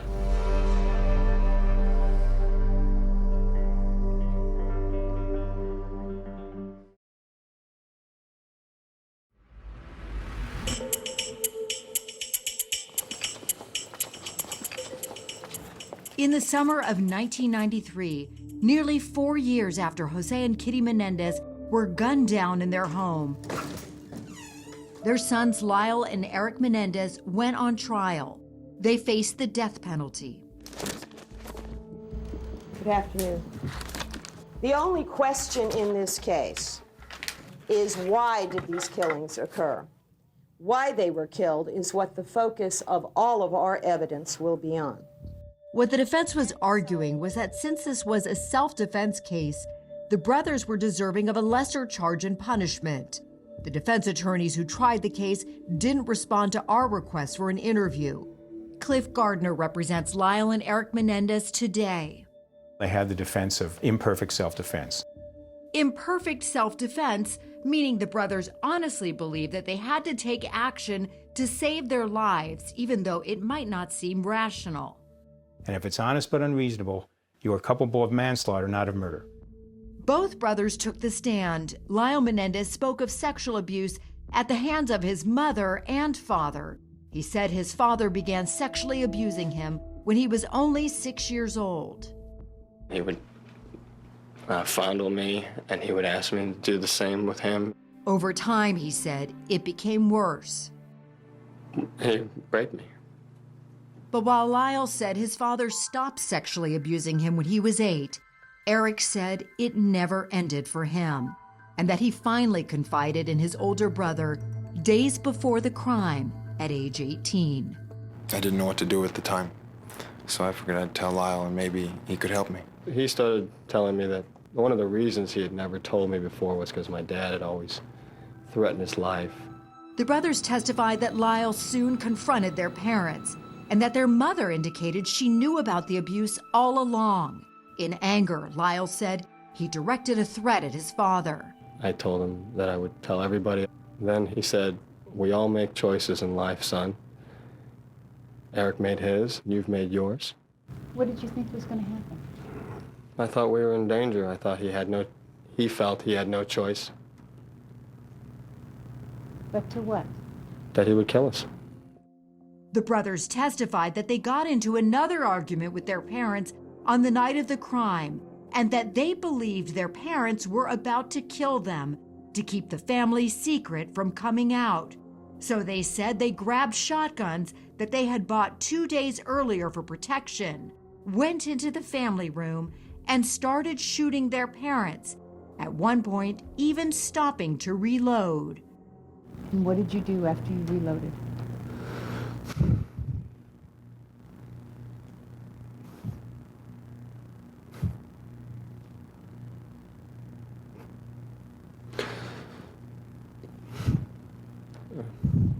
I ran around and shot my mom. The defense may call its next witness.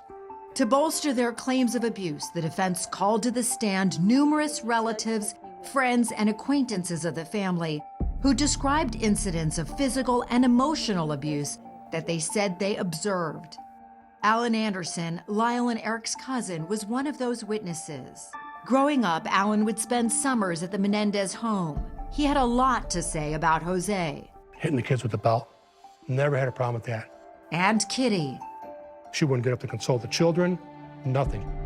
While none of the witnesses, including Alan, ever saw Lyle or Eric Menendez being sexually abused, Alan did recall something that struck him as odd. Jose would tell the boys in the bedroom, and then he would close the door, and then he'd take showers with them. He says during that time, Kitty wouldn't let him go near the room.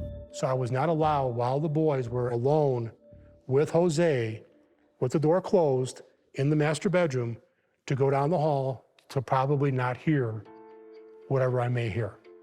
Another cousin, Diane Vandermolen, gave similar testimony. And she also recounted a conversation she says she had with Lyle when he was 8. He proceeded to indicate to me by touching himself down and saying that his dad and him had been touching each other down there. And what did you do? I went and got Kitty and told her what was going on. And what happened when Kitty came down? She didn't believe me. Andy Cano, yet another cousin, also took the stand and testified about a conversation he says he had with Eric when Eric was about 13. He told me his father was massaging his. He told me never to reveal it to anybody. Still, prosecutors argued that even if Lyle and Eric Menendez were abused, it doesn't give them the right to kill. And they pointed out that when the brothers confessed to that psychologist, they never mentioned abuse or self-defense then. The timing of disclosure was convenient. The prosecutors who tried the case didn't respond to our request for an interview. Former Los Angeles County DA Jackie Lacey reviewed portions of the trial at our request. And people do make things up when their life is on the line. But all these years later, Lyle Menendez maintains they are telling the truth. And the reason they didn't come forward then was complicated. What was holding you back? Just shame, just not wanting it to be public. The pure nature of the crime, however, says Lacey, doesn't support the brothers' claim that they acted in self-defense. Prosecutors pointed out that Jose and Kitty were watching TV at the time they were killed, and they weren't armed.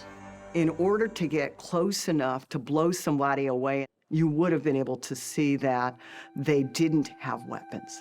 Lyle Menendez is adamant that he and his brother were in fear for their lives. For me, it was just dark and confusing and total belief that there was danger. You know, it's fight or flight to a degree. It was panic. The prosecution argued the evidence proves the killings were premeditated. When the brothers purchased those shotguns, prosecutors said that they took steps to cover their tracks, like driving to a gun store all the way in San Diego.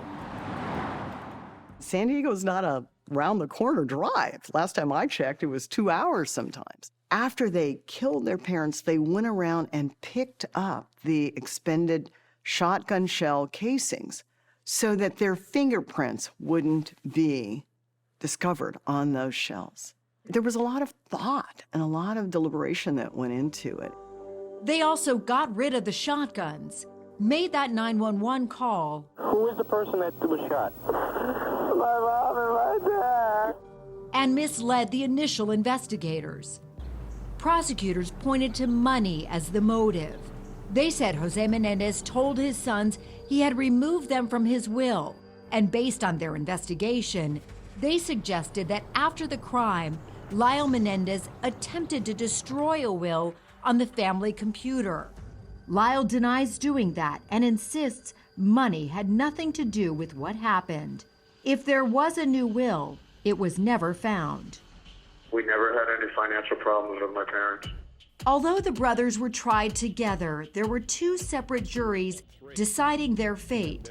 When deliberations began, they stretched on for weeks before both juries determined they were divided over whether Lyle and Eric Menendez should be convicted of murder or manslaughter.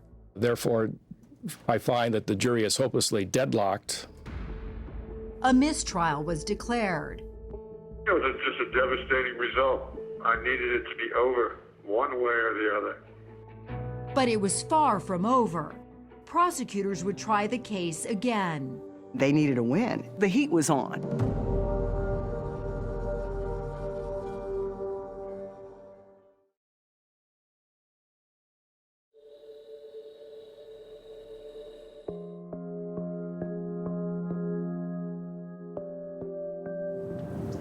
Nearly 2 years passed as Lyle and Eric Menendez sat in jail, awaiting a second trial.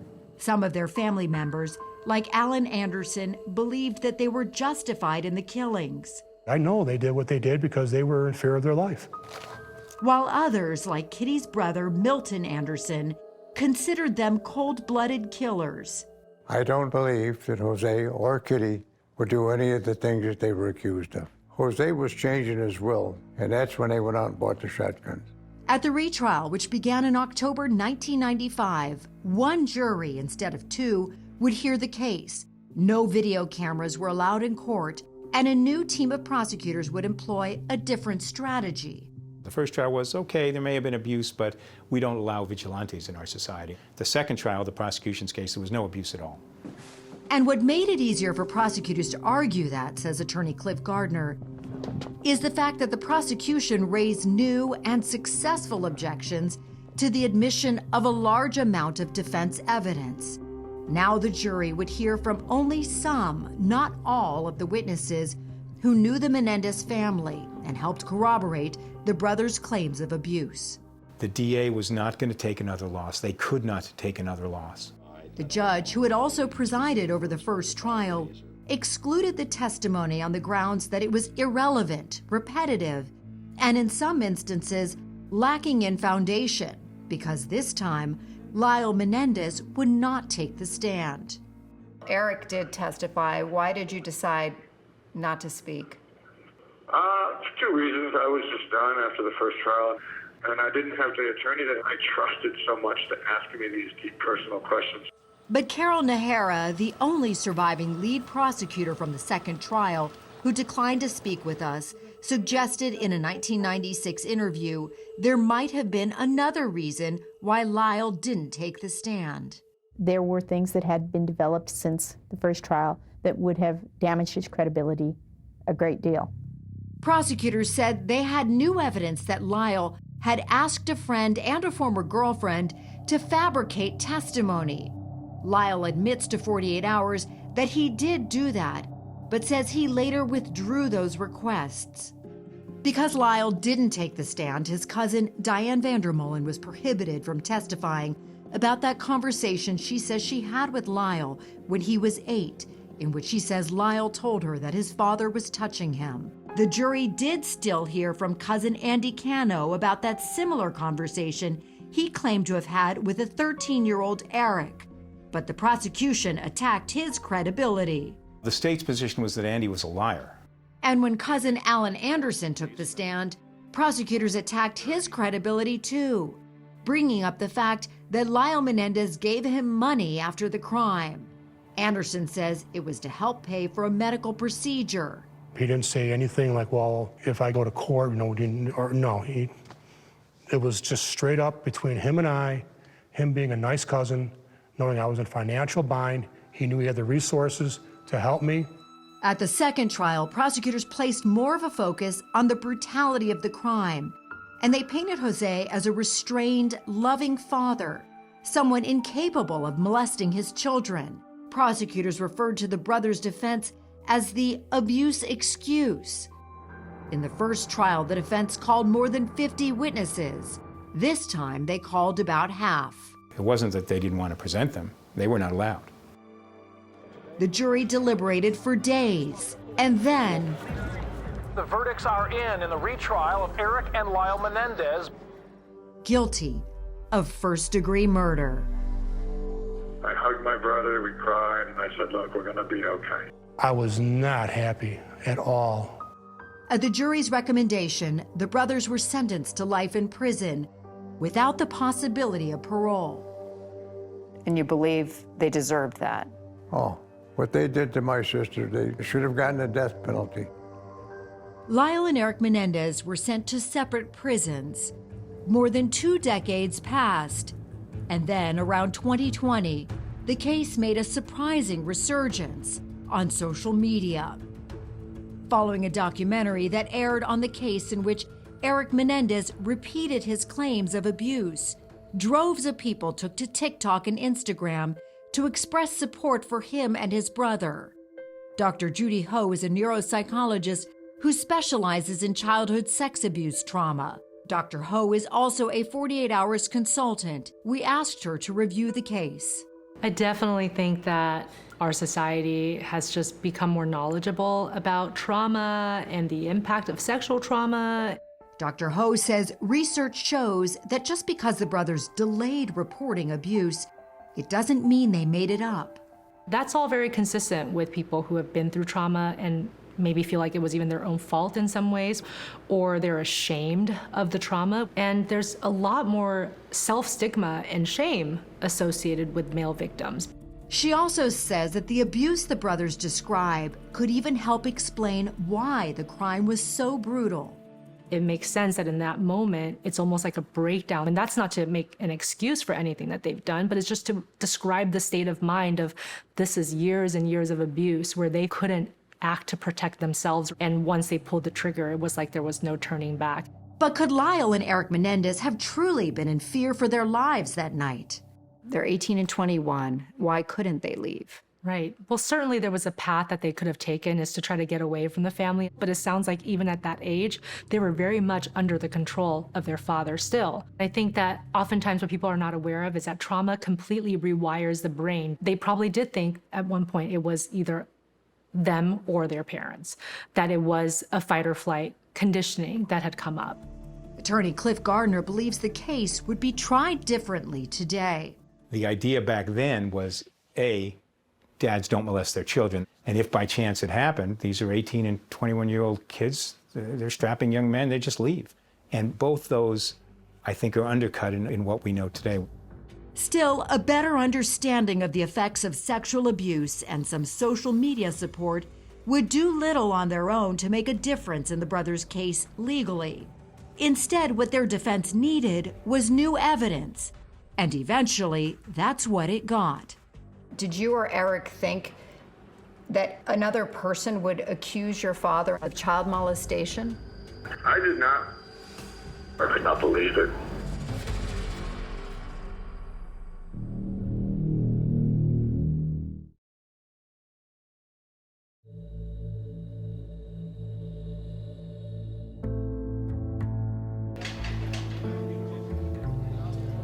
Over the years, Lyle and Eric Menendez appealed their convictions, but were unsuccessful. It seemed unlikely that they would ever see beyond prison walls. But then new evidence began to surface. The first piece, in the form of a letter.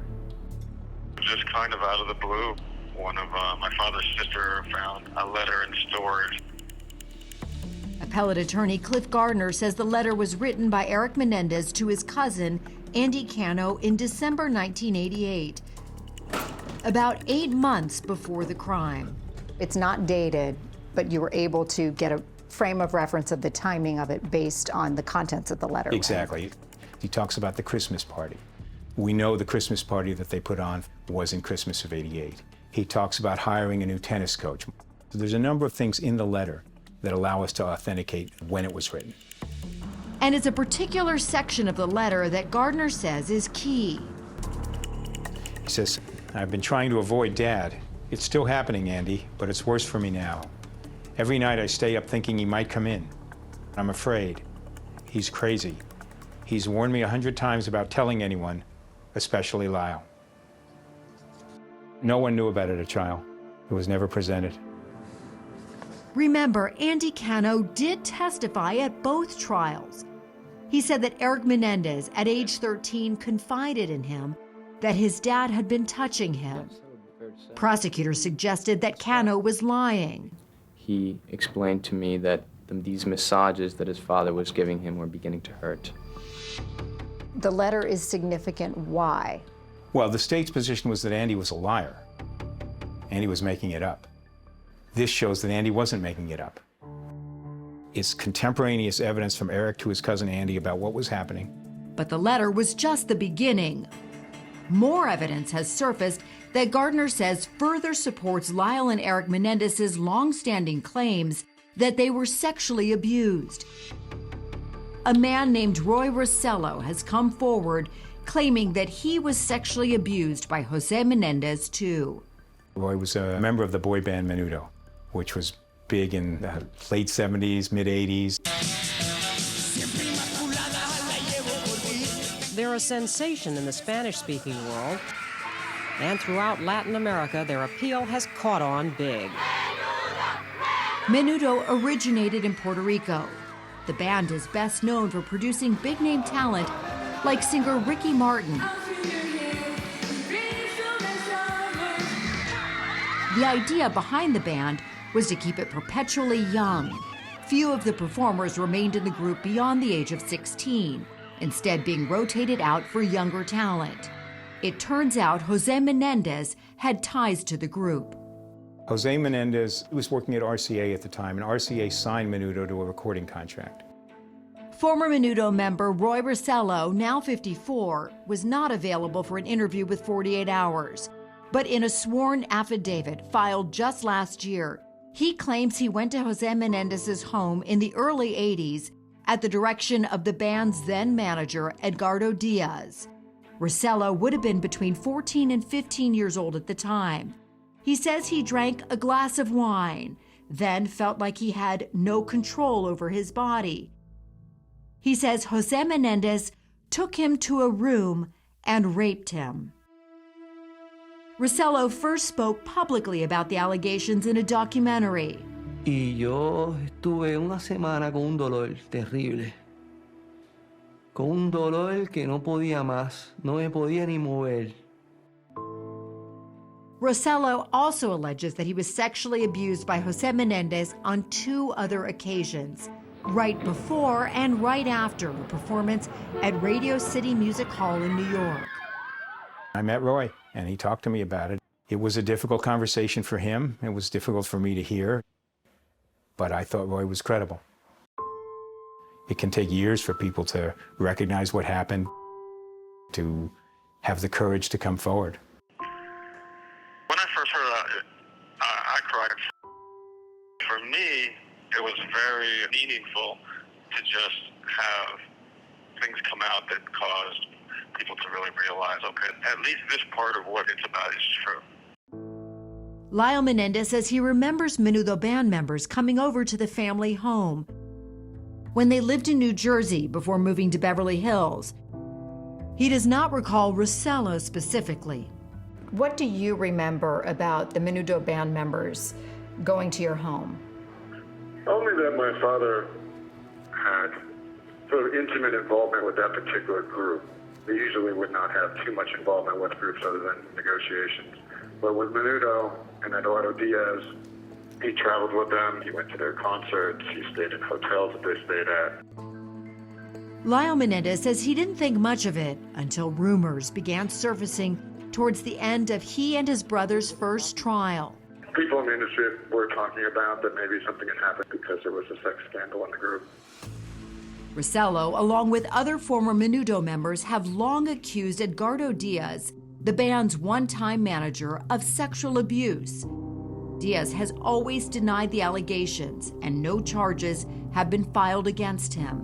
The Los Angeles Police Department is currently investigating a specific incident in which Rosello alleges Diaz raped him at this hotel in the 1980s. But what does this new evidence mean in terms of Lyle and Eric Menendez's case?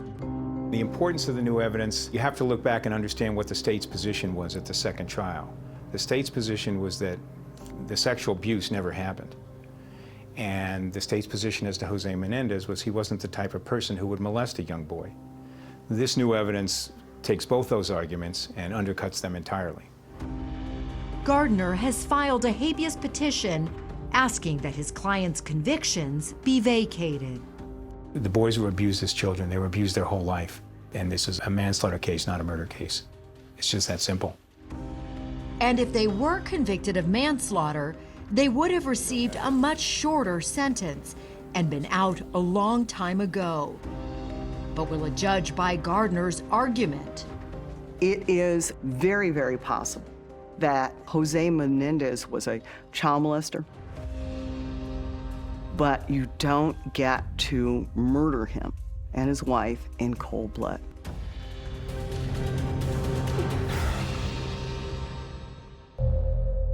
What do you make of the new evidence? To see a timeline of how the case unfolded, go to 48hours.com.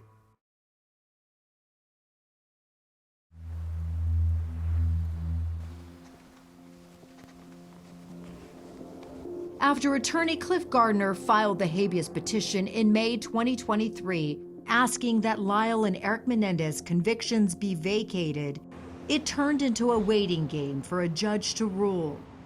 We asked former DA Jackie Lacey what she makes of the new evidence, starting with that letter, the one that appears to have been written by Eric Menendez to his cousin Andy Cano months before the crime. The interesting thing about the letter is that there are only two people who can authenticate it, Andy Cano and Eric Menendez. Andy Cano died in 2003, and Lacey points out that he never mentioned the letter when he testified. You would think when Andy was on the stand twice, he'd have brought that up. And oh yeah, he told me about it recently, and here's the letter. The timing of that letter, though, you are able to sort of pin down because you know it was the holidays, because he writes about his Christmas plans. But Natalie, look at it another way. You could include those details and get that letter together after they were caught. This letter, for all we know, could have been written by Eric Menendez shortly after the murder, given to Cano, and Cano may have gotten cold feet about it and not submitted it. But Gardner argues the new evidence is sound. He says the reason the letter was not brought up at trial is likely because Eric Menendez and Andy Cano forgot about it. If you look at the letter, it's not just about what Jose's been doing. It's about all sorts of other things. It was just one of many letters that they wrote to each other. There really shouldn't be any doubt about the authenticity of the letter. And as for Roy Rosello, the former Menudo band member, can you discount his claims altogether? No, I think what the judge has to weigh and consider is this newly discovered evidence that would have changed the verdict? And Lacey says she does not believe it would have. They're still stuck with the planning, the cover-up, the money that they spent afterwards. I think that you could argue the sexual abuse occurred. On the other hand, at the moment these men are driving down to San Diego, paying for the murder weapons, coming back and waiting for an opportune time to go in and kill their parents.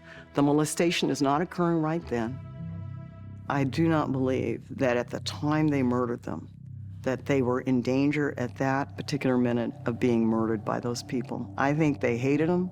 They might have had a good reason to hate them, but we can't condone vigilantism. When you calmly and logically looked at the facts surrounding the killing, it's a murder.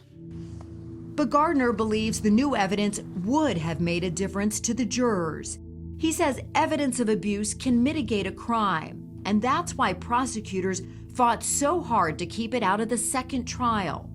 Sexual abuse, physical abuse is relevant to your state of mind, and state of mind is the key in determining whether something's murder or whether something's manslaughter. What this evidence does is it puts you back in the situation that they were in with the first trial, that there was corroboration for the abuse.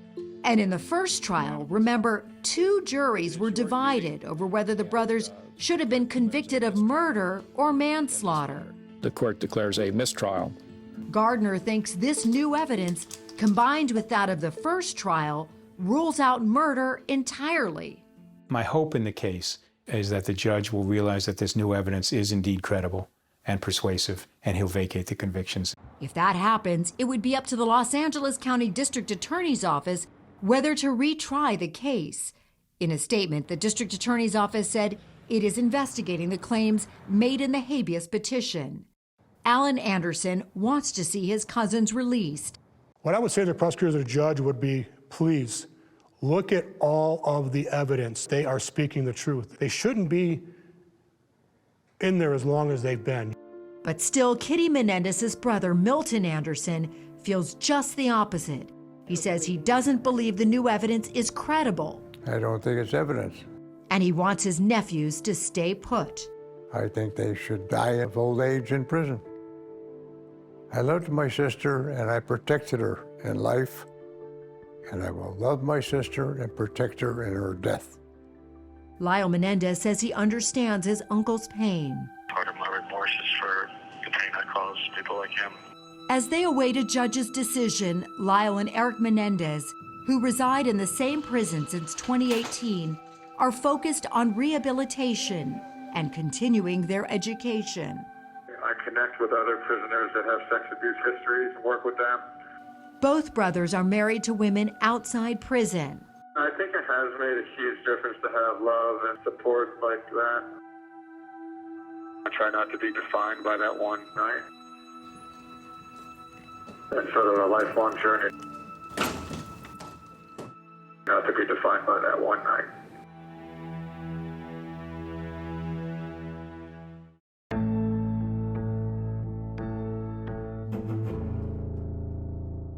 Need more time with 48 Hours? Go deep behind every true crime episode with first-hand accounts from 48 Hours Investigations. Were you at all prepared for what happened in this case? Shock is the word that comes to mind. Get inside the twists and turns and get in on the case. Listen to Postmortem from 48 Hours, now available wherever you get your podcasts.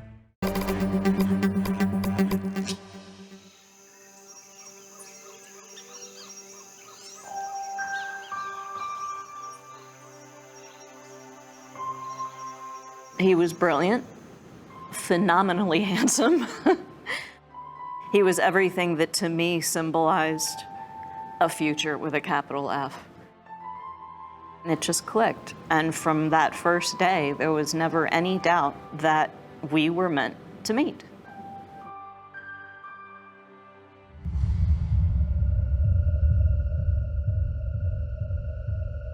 I saw the outline of the gun. He was going to die that night no matter what. This is a story about two people, John and Ann Bender, who from the outside world seemed perfect. John Bender was a Wall Street genius and very quickly made upwards of $500 million by the time he was in his early 30s. Their whole worlds were each other, and when they found each other, they really didn't need anything else.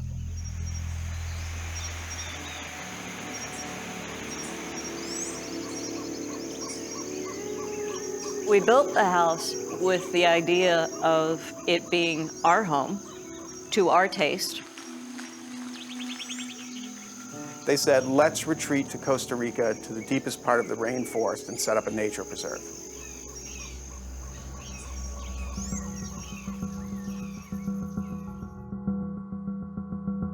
Not many people are willing or want to live in a house that has no walls. Our architect said we were nuts. You were happy? I loved it. And John was happy? Yes. As happy as John could be. what you think is paradise isn't necessarily paradise. John and Ann had problems that money just couldn't fix. They were living a very inward life. They'd cut off the world. He had decided that the world would be better off without it. There were no lights on. All I knew is he had a gun, and I tried to get it away from him, and I couldn't, and it went off. It comes down to basically two people in a room with a gun. I tried to stop him. It sure looked like this guy was shot in the back of his head while he was sleeping. I was framed. I was set up to be accused of the death of my husband.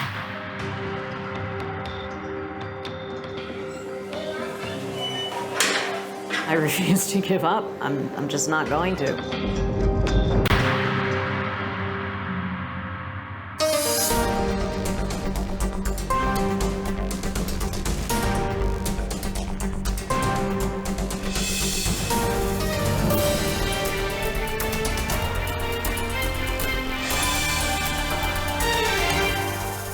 "48 Hours, Paradise Lost."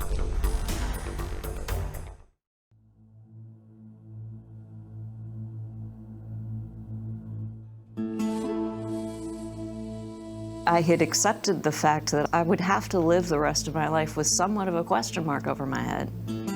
Ann Bender has lived under a cloud of suspicion since 2010, when her husband John was shot to death in the Costa Rican rainforest.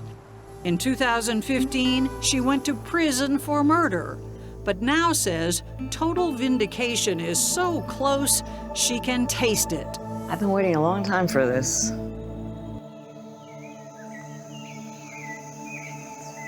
It was in 2001 that the Benders moved to this remote corner of Central America to live an extravagant, idyllic dream. In a way, this trip is like going home. It is going home. Home was this. That's the house. Oh, my Lord. Called Boracayan, rising from the middle of the Costa Rican rainforest. It was once Ann and John Bender's vision of paradise. The phrase "over the top" doesn't begin to do this house justice. It's like some bizarre combination of Disneyland, an art museum, and something you'd really only see in a James Bond movie.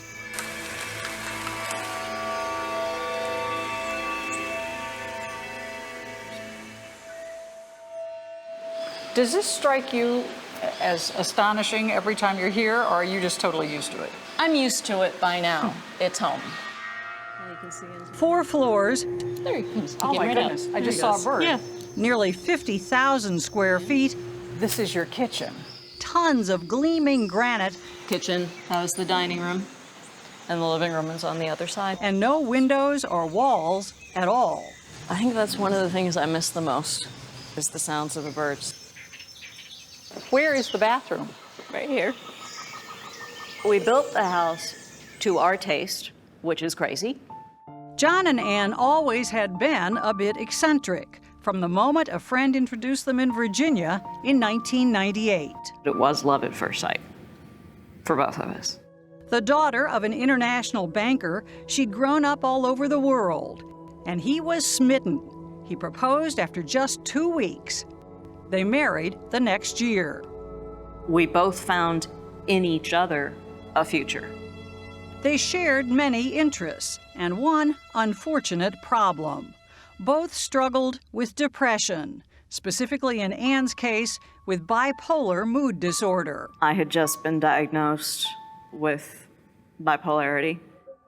He could go from being extremely happy to extremely sad very quick. His friend Pete DeLisi says John hated doctors and dealt with his problems mostly in private. He was absolutely a genius. John Bender had been a math and science whiz in high school, then studied physics at the University of Pennsylvania. His looks got him work as a male model, and his smarts helped him beat the odds at the local casinos. He had an unusual talent for making money, a talent that blossomed at the Philadelphia Stock Exchange. In just about 5 minutes, he developed a way of trading options that had never been done before. And within just a few years, he was one of the top traders. By the time he was 25, I think he'd amassed about 80 million. By the time he was in his early 30s, he set up a hedge fund that was worth $500 to $600 million. Ned Zeman is a reporter and CBS News consultant. He says that by 1998, Bender was looking for both a safe haven for his money and a purpose for his life. And that for all his brilliance and his bank balance, he never really fit in with the Wall Street crowd. He just walks away from it. Just walked away. But not without a plan. He and Ann, both animal lovers, decided to use their fortune to start a refuge for wildlife.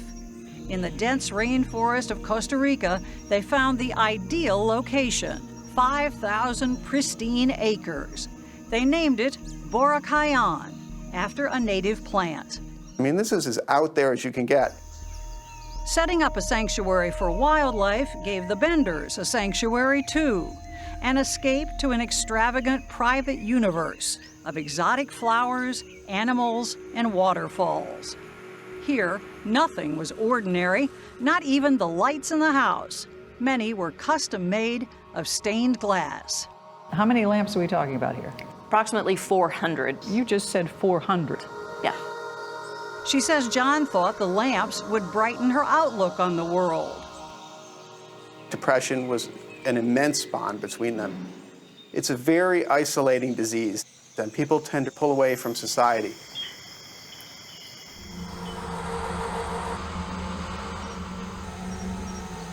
Although construction of the house brought in running water, reliable electricity, and dozens of jobs to the area, the project and the Benders got a chilly reception. There was definitely a degree of, who are these rich gringos and who the hell do they think they are, coming down and doing all of this. Then came April 2001. It happened on this mountain road. Ann says armed men in an unmarked car forced them onto the shoulder. The men claimed to be police, but wore no uniforms. I thought it was a kidnapping. One pulled John from his car, and when he protested, this guy had fired the gun between John's legs and held up the gun to John's head. I was terrified. That's when our entire lives changed. She says an attempted break-in at the house months later only made things worse. The couple bought guns, hired guards, and turned the refuge into a virtual fortress. They lived in fear. It makes me very sad to think back on how painful life could be for him. In 2005, perhaps trying to right the ship, Bender set up a $70 million trust to manage the refuge and provide for Ann's living expenses. He named this man, attorney Juan Alvarez, to run it. Alvarez was then a trusted advisor. Later, Ann would point to him as a key figure in the events surrounding John's death. But neither the trust, nor the guards, nor the guns stopped the couple's continuing slide into depression. Ann says John saw a psychiatrist but refused antidepressants. She, however, was taking an enormous amount of medication. And by the fall of 2009, says she had all but stopped eating. I was 40 pounds lighter than I am now. By the next year, they had become prisoners in their own paradise. The natural beauty that brought them here lost in irrational despair. Ann says John became convinced that every problem, her illness, even the death of a pet bird, was his fault. He became suicidally depressed. The stage was set. He wanted to die.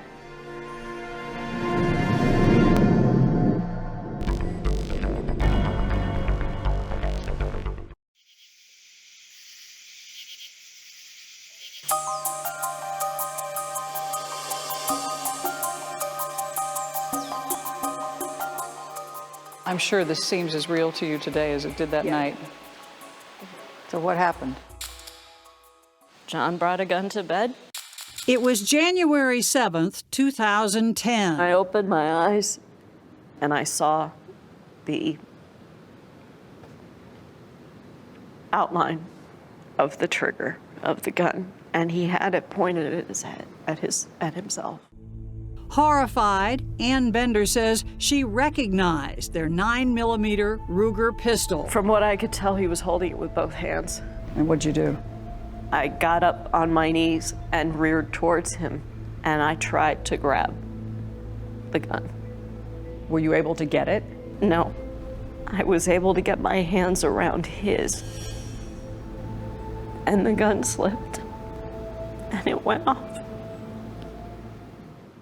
Just minutes later, their security guard, Oswaldo Aguilar, was first on the scene. Me dijo con palabras. She said to me, I tried to stop him, and I couldn't do it, he told us. Was there a long struggle? No. Was it just almost instantaneous? I remember it as being instantaneous. It couldn't have been any more than 2 seconds. When it went off, who was holding it? I don't think anyone was holding it. How does a gun go off when no one's holding it? I think that it fell. He dropped it. I never touched the gun. Ann told roughly the same story to the first responders who arrived here at Boracay some 2 hours later. But reporter Ned Zeman says that their examination of the scene actually raised more questions than it answered. Why does somebody who's suicidal shoot himself back here? They said, first of all, that John was left-handed. And how does a left-handed person lying in bed shoot himself here? Prosecutor Edgar Ramirez has a simple answer. He doesn't. If somebody wanted to commit suicide, he says, the way they do it is here, here, or here. But if a left-handed person did fatally shoot himself behind the right ear, the gun presumably would end up on the same side as the bullet hole. Just to be clear, the gun is on the opposite side from the wound. Yes, the wound is on this side of John's head. He's laying on his back. The gun is over there on this side of his bed, near his arm. So, you know, that doesn't look good. There were no lights on. All I knew is he had a gun, and I tried to get it away from him, and I couldn't, and it went off. But investigators puzzled over the bullet's path, entering just below the right ear and ending up behind the left eye. Odd, too, was the location of a spent cartridge, found some 13 feet behind the bed. All, they thought, inconsistent with Ann's story of a struggle. Did you move anything, touch anything, change anything in that room? The only thing I remember doing is using the radio, unlocking the elevator,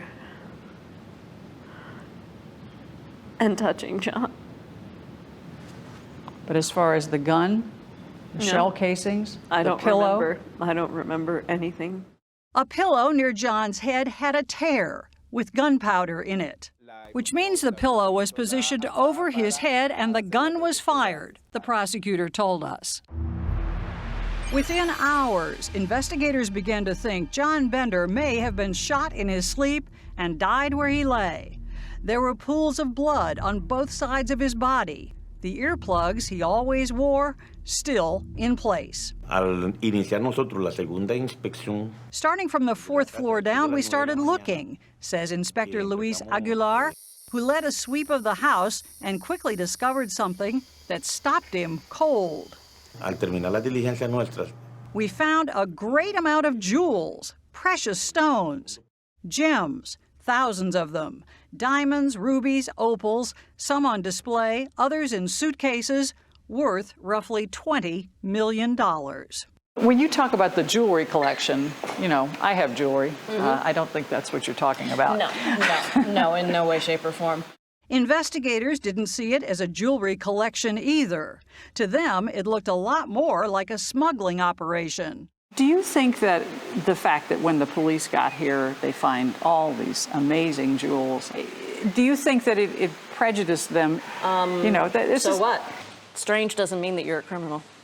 Ann says the gems were merely a hobby and an investment, and says she did her best to cooperate that night. I was falling to pieces. Within hours of John's death, after calling her family and Juan Alvarez, the trustee of Boracay, I went into some sort of shock mode. She was rushed to the hospital, emaciated and covered with sores. My understanding is they were giving me a 40% chance of survival for the first 2 weeks. What was her condition then? Terrible. In what way? Dehydrated, extremely thin. Her psychiatrist, Carlos Lozano, who Ann authorized to speak with us, met her in intensive care just hours later. Was she in touch with reality? In and out. Do you think she was even physically capable of doing what the prosecution alleged? No. Anne could not even hold a fork when she was here. Ann Bender would remain hospitalized for 7 months under Dr. Lozano's care and under a growing cloud of suspicion. They were beginning to say, this doesn't look like an accident, this doesn't look like suicide, this looks like a lot like a murder, and they began looking at her as a suspect. Did you for 1 second, until it actually happened, think that you were going to be charged? No.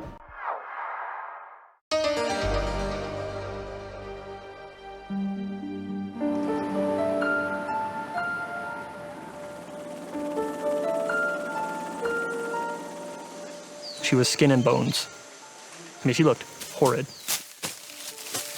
The Benders' friend Paul Meyer visited Ann in the hospital just days after her arrival. She weighed 84 pounds. She literally looked like someone who had just walked out of a concentration camp. Sick or not, she already was investigators' #1 murder suspect. Police confiscated her clothes and her computer, but it's unclear if they examined John's messages or ever saw these chilling excerpts, dated just weeks before he died. "I wish I were effing dead," it reads. "I feel so effing horrible, I want to kill everyone, and then myself." A window, Ann says, on a tormented soul. John was the most tortured person I've ever met. He had been wanting to kill himself for weeks. She thinks the lawyers Bender trustee Juan Alvarez hired for her should have used John's messages in her defense. They wouldn't comment on strategy. They never manifested that I was innocent. So their position was, oh yeah, she did do this. By not doing anything, they were making it inevitable that I would be charged. 19 months after Bender died, Ann was officially charged with murder. Convinced the gems had been smuggled into the country, authorities later also charged her with possessing contraband. All, she is sure, just what Juan Alvarez wanted. Why? To hide the fact, she claims, that he had siphoned money from the $70 million Bender Trust. I'm the only person that can stop him or bring scrutiny into what he's done. In July 2012, with murder charges hanging over her head, Ann Bender took Juan Alvarez to court for fraud. The suit claimed Alvarez used the Bender Trust as his personal piggy bank, buying horses for his horse farm and paying his credit card bills. Authorities raided his office and confiscated 135 boxes of documents. The court then removed Alvarez as trustee. This investigation will go nowhere because the accusations are bogus, he told us. But whatever Juan Alvarez did or did not do, he did not shoot John Bender.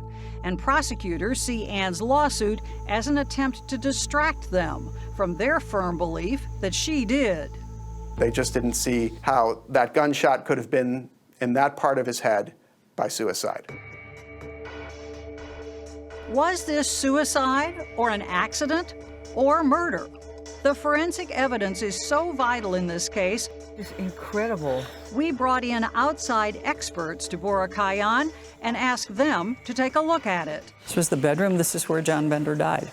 In the rarefied world of forensic science, You can see there's a lot of blood on the crime scene. Selma and Richard Eikelenboom are internationally recognized but sometimes controversial experts. Known for stirring debate in high-profile cases once thought open and shut. Like this and this one. From the start, they say, some Costa Rican authorities had a preconceived idea that this was murder. The pathology report is very straight from the beginning. This is a homicide and let's prove it's a homicide. Yeah. He does look like he's sleeping. A lot of people who die with their eyes closed look like they're sleeping, and they might have been wide awake when it happened. The prosecutor said, if you're going to shoot yourself, everyone knows it's here or it's here or it's here. Well, that's completely unscientific. If that's an example of the logic they used in this case, then I'm really very worried. They cite other monumental mistakes. Not immediately testing for gunpowder residue, not fingerprinting the gun, not testing the sheets for blood spatter. What is the most vital thing that they missed? I think the trajectory. Then you can place the shooter on the scene in relation to the victim. It's like this. They told us the trajectory, the path the bullet followed, was critical to understanding where the gun was when it was fired and if Anne or John fired it. Looking at this investigation, how would you grade it? Very poor. In January 2013, a 3-judge panel acquitted Ann Bender of murder. She was safe. But not for long.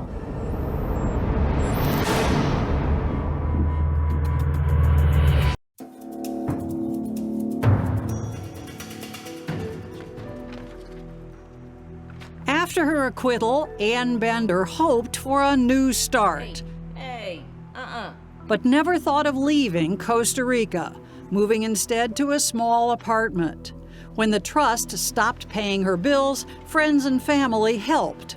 She began dating a new boyfriend, another American, Greg Fisher. She has never not done what his court system has asked her to do, never not done what his government has asked her to do. So she says she was shocked in May 2014 when the Costa Rican government put her on trial for murder a second time. It may seem odd to Americans, but in Costa Rica there is no double jeopardy rule. So if a prosecutor doesn't like a verdict, he can appeal, and if he wins, try the defendant all over again, with the same charges, the same evidence, and the same witnesses. El cual le produjo la muerte instantánea. This time there are new judges, but prosecutors repeat their case, arguing that the evidence from the body, the bullet casing, the entry wound, blood stains, and pillowcase prove this was murder. Defense attorney Fabio Oconotrio is just as insistent it was suicide. In all homicide, there's a reason. In this case, there's no reason. And in a risky move, he decides there is nobody better able to make that point than Ann Bender herself. I want to make a statement. And make a statement she certainly does. I was so happy here when we moved here. She stays on the stand the entire day. He was talking about suicide every day for at least 4 weeks. It was an issue of getting through every day.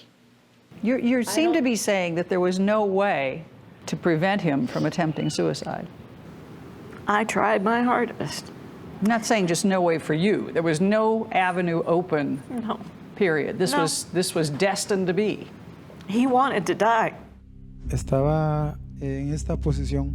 In his testimony, security guard and first responder Oswaldo Aguilar describes the scene, but he also raises questions about one of the prosecutor's key assumptions. The main point of evidence for the prosecution was John was left-handed. The bullet wound is behind the right side of his head. You're lying in bed. How does a suicidal man possibly end up shooting himself like this? Aguilar has an answer, pointing out that though a lefty, John Bender carried his gun on the right side. Si la portaba al lado derecho. But testifying for the prosecution, forensic pathologist Gretchen Flores doesn't care if John Bender was right or left-handed. She insists suicide is inconceivable. Another person, she says, would have to fire the weapon. Her conclusion from the blood evidence and the position of the body, John Bender never saw the shot coming. So it's 6 centimeters from the midline. At Boracay, our independent forensics experts, Richard and Selma Eichenbaum, tested that idea that John's body never moved. It would explain the blood we find over here, but it doesn't explain the blood over there. In their view, it had to have moved for the blood to have pooled as it did on both sides of his body. So his head was completely different. This was the position of his head when he was shot. The blood pattern analysis support the hypothesis that there was some sort of fight. They showed us how a struggle could have happened, how Ann's efforts to get the gun could make it fire. Well, the vehicle goes like this, and he starts bleeding, oozing. How John's body then might have moved. And he slowly falls back in this position. Which accounts for the blood on this side. On this side? I lunged forward towards him with my hands. I fell towards the center of the bed, and the gun went off. The hypothesis that he was shot in the position he was found is not supported by this evidence. Also unlikely, the Eichenbaums say, is the prosecutor's theory that Ann shot her husband from behind the bed. This trajectory is not very likely. It doesn't make any sense. No, I mean, just look at me. If I would shoot him through the head, I would go like this. And they showed us why they think the odd location of the spent cartridge, such damning proof, according to the prosecution, really proves nothing at all. The casing can end up in that position if the gun is twisted far enough around. Correct. There is no chance she murdered her husband. Ann's family and friends want to make sure the judges think so too. If I thought Ann had anything to do with this, in any way, shape, or form, I wouldn't be here. But for Ned Zeman, the case is no longer clear. So you can see a scenario where it's an accident? Yes. Where it's suicide? Yes. And where it might be murder?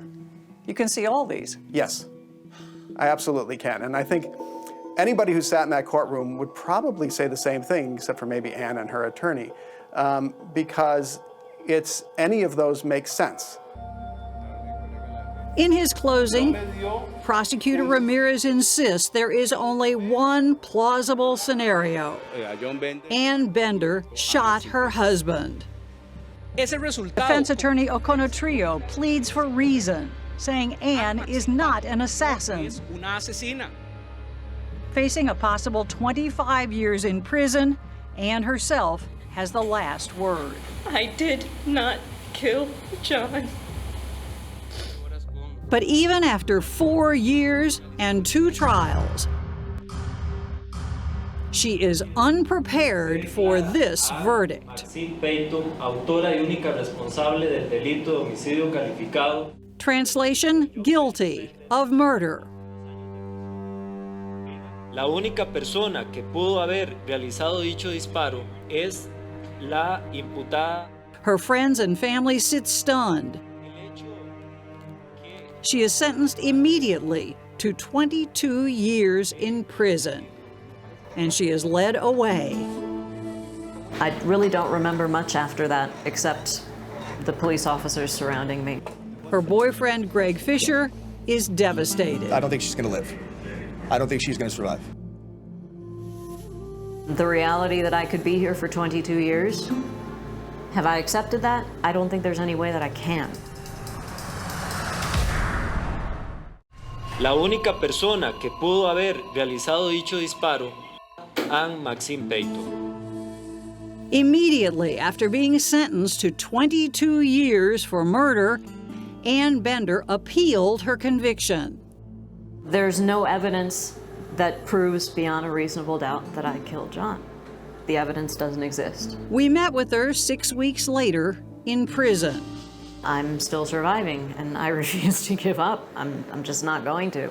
And giving up in this place would be tempting. There are about 50 women per room, 3 toilets, no hot water. No privacy. None. Zero. Nada. And no guarantee she won't spend the rest of her life behind bars. How did you fight back from something like that when in those surroundings? You survive. You do what you got to do. Then, in the winter of 2015, after 9 months in prison, a development almost as stunning as Ann's conviction.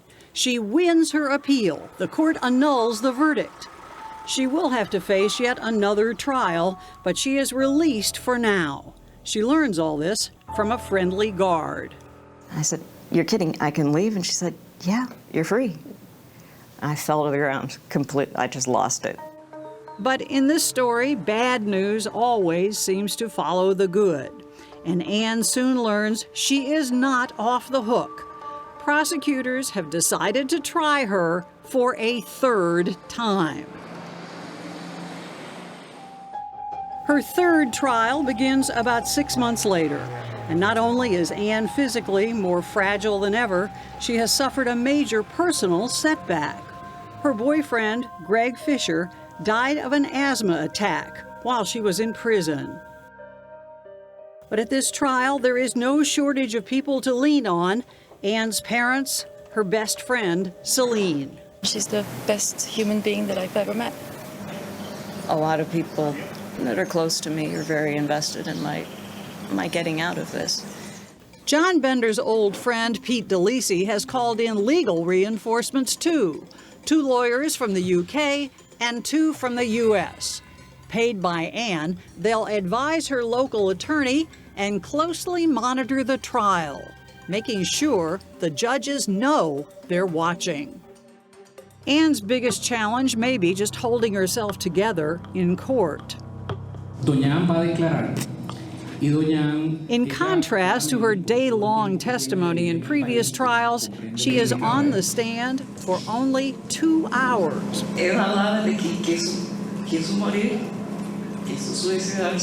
And this time, she tries to appeal to the judges by testifying in Spanish.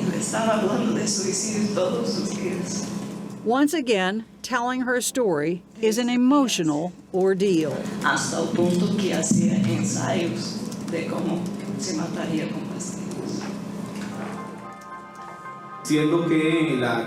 Prosecutor Edgar Ramirez's approach to this trial is much the same. But he appears to be minus several key witnesses, including his star, medical examiner Gretchen Flores. She has mysteriously gone missing. Como vacaciones profilácticas, que es la información que yo tengo de la oficina de ellos. And supporters call it an obvious delaying tactic. It's part of their strategy. They drag this out as long as they can so that everyone leaves. But this time, Team Bender has some star witnesses of its own. So he's lying like this, and Ann put the gun like this. That's what they said. We've come here to participate in the truth-finding. Selma and Richard Eichenbaum, high-powered and controversial. They investigated the clothing and there was no blood there. Ann's lawyers hired the Dutch forensic experts after the Eichenbaums completed their independent analysis for 48 hours. But for the Eichenbaums to testify, the Costa Rican judges La defensa must agree to make an exception and allow new witnesses. Selma Yolanda Maria Eichenbaum. We don't know if we can testify or not. The prosecution Es un testigo nuevo strenuously objects. al cual esta representación absolutamente se opone. The judges decide that Selma can testify. Here you see the bullet. Richard cannot. You would say, okay, with this gun. But the defense still can use him. He will be allowed to cross-examine the state's medical examiner. Gretchen Flores finally has resurfaced after 2 weeks. Richard Eichenbaum's chance to question this witness is an opportunity, but also a big challenge. Flores is as certain as ever that Ann Bender killed John. Y la manera de muerte que se concluyó fue una manera de muerte homicida. We're not lawyers, so it's a new role. Here you have a photo. Costa Rican law prohibits American-style cross-examination in which lawyers use questions suggesting the answers they want. So Anne's legal team quickly has to train this Dutch scientist to think like a Costa Rican attorney. We have absolutely a lot of work to do.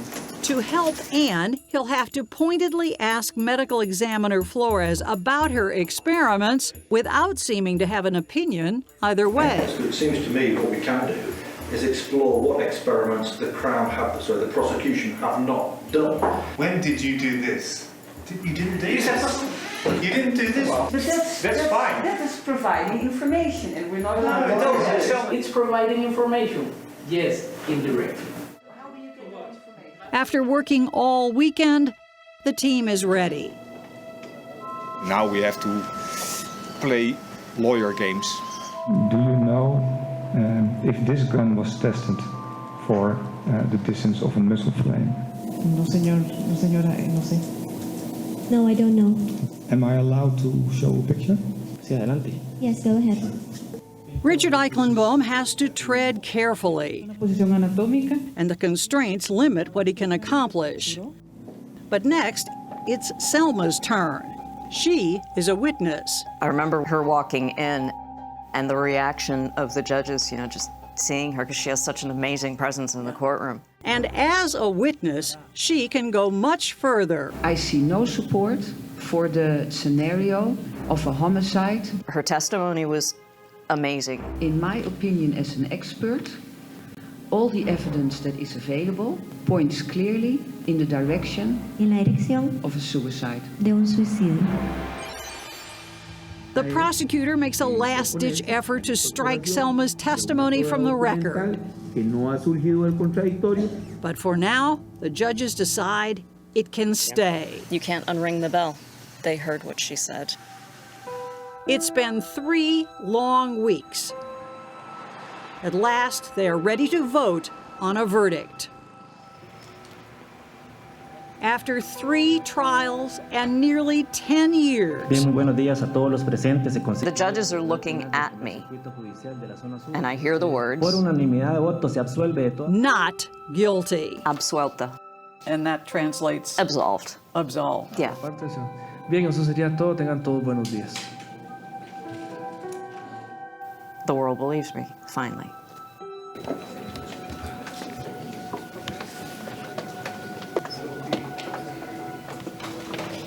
This time, Anne takes no chances. As soon as Costa Rican authorities return her passport, she flies home to the U.S. with no intention of ever going back to Costa Rica, regardless of what zealous prosecutors do. We caught up with her in Washington. I don't see you flying down to Costa Rica for a 4th trial. I don't see it either. Not a chance. No. Not so fast. In a jaw-dropping decision months later, a Costa Rican court announces, yes, it intends to try Ann Bender a 4th time. Her stunned lawyers immediately appeal. But win or lose, it's doubtful prosecutors actually could try her again. Trials in absentia are not allowed in Costa Rica. While there is an extradition treaty in place, legal experts say that after 3 trials, they would be shocked to see the U.S. extradite Ann Bender for a 4th. In fact, Ann seems finally to have put this one-time paradise behind her. Her past there as haunted as the abandoned, overgrown jungle compound she left behind. I'll never get back everything that was taken from me, obviously. I'll never get back my husband.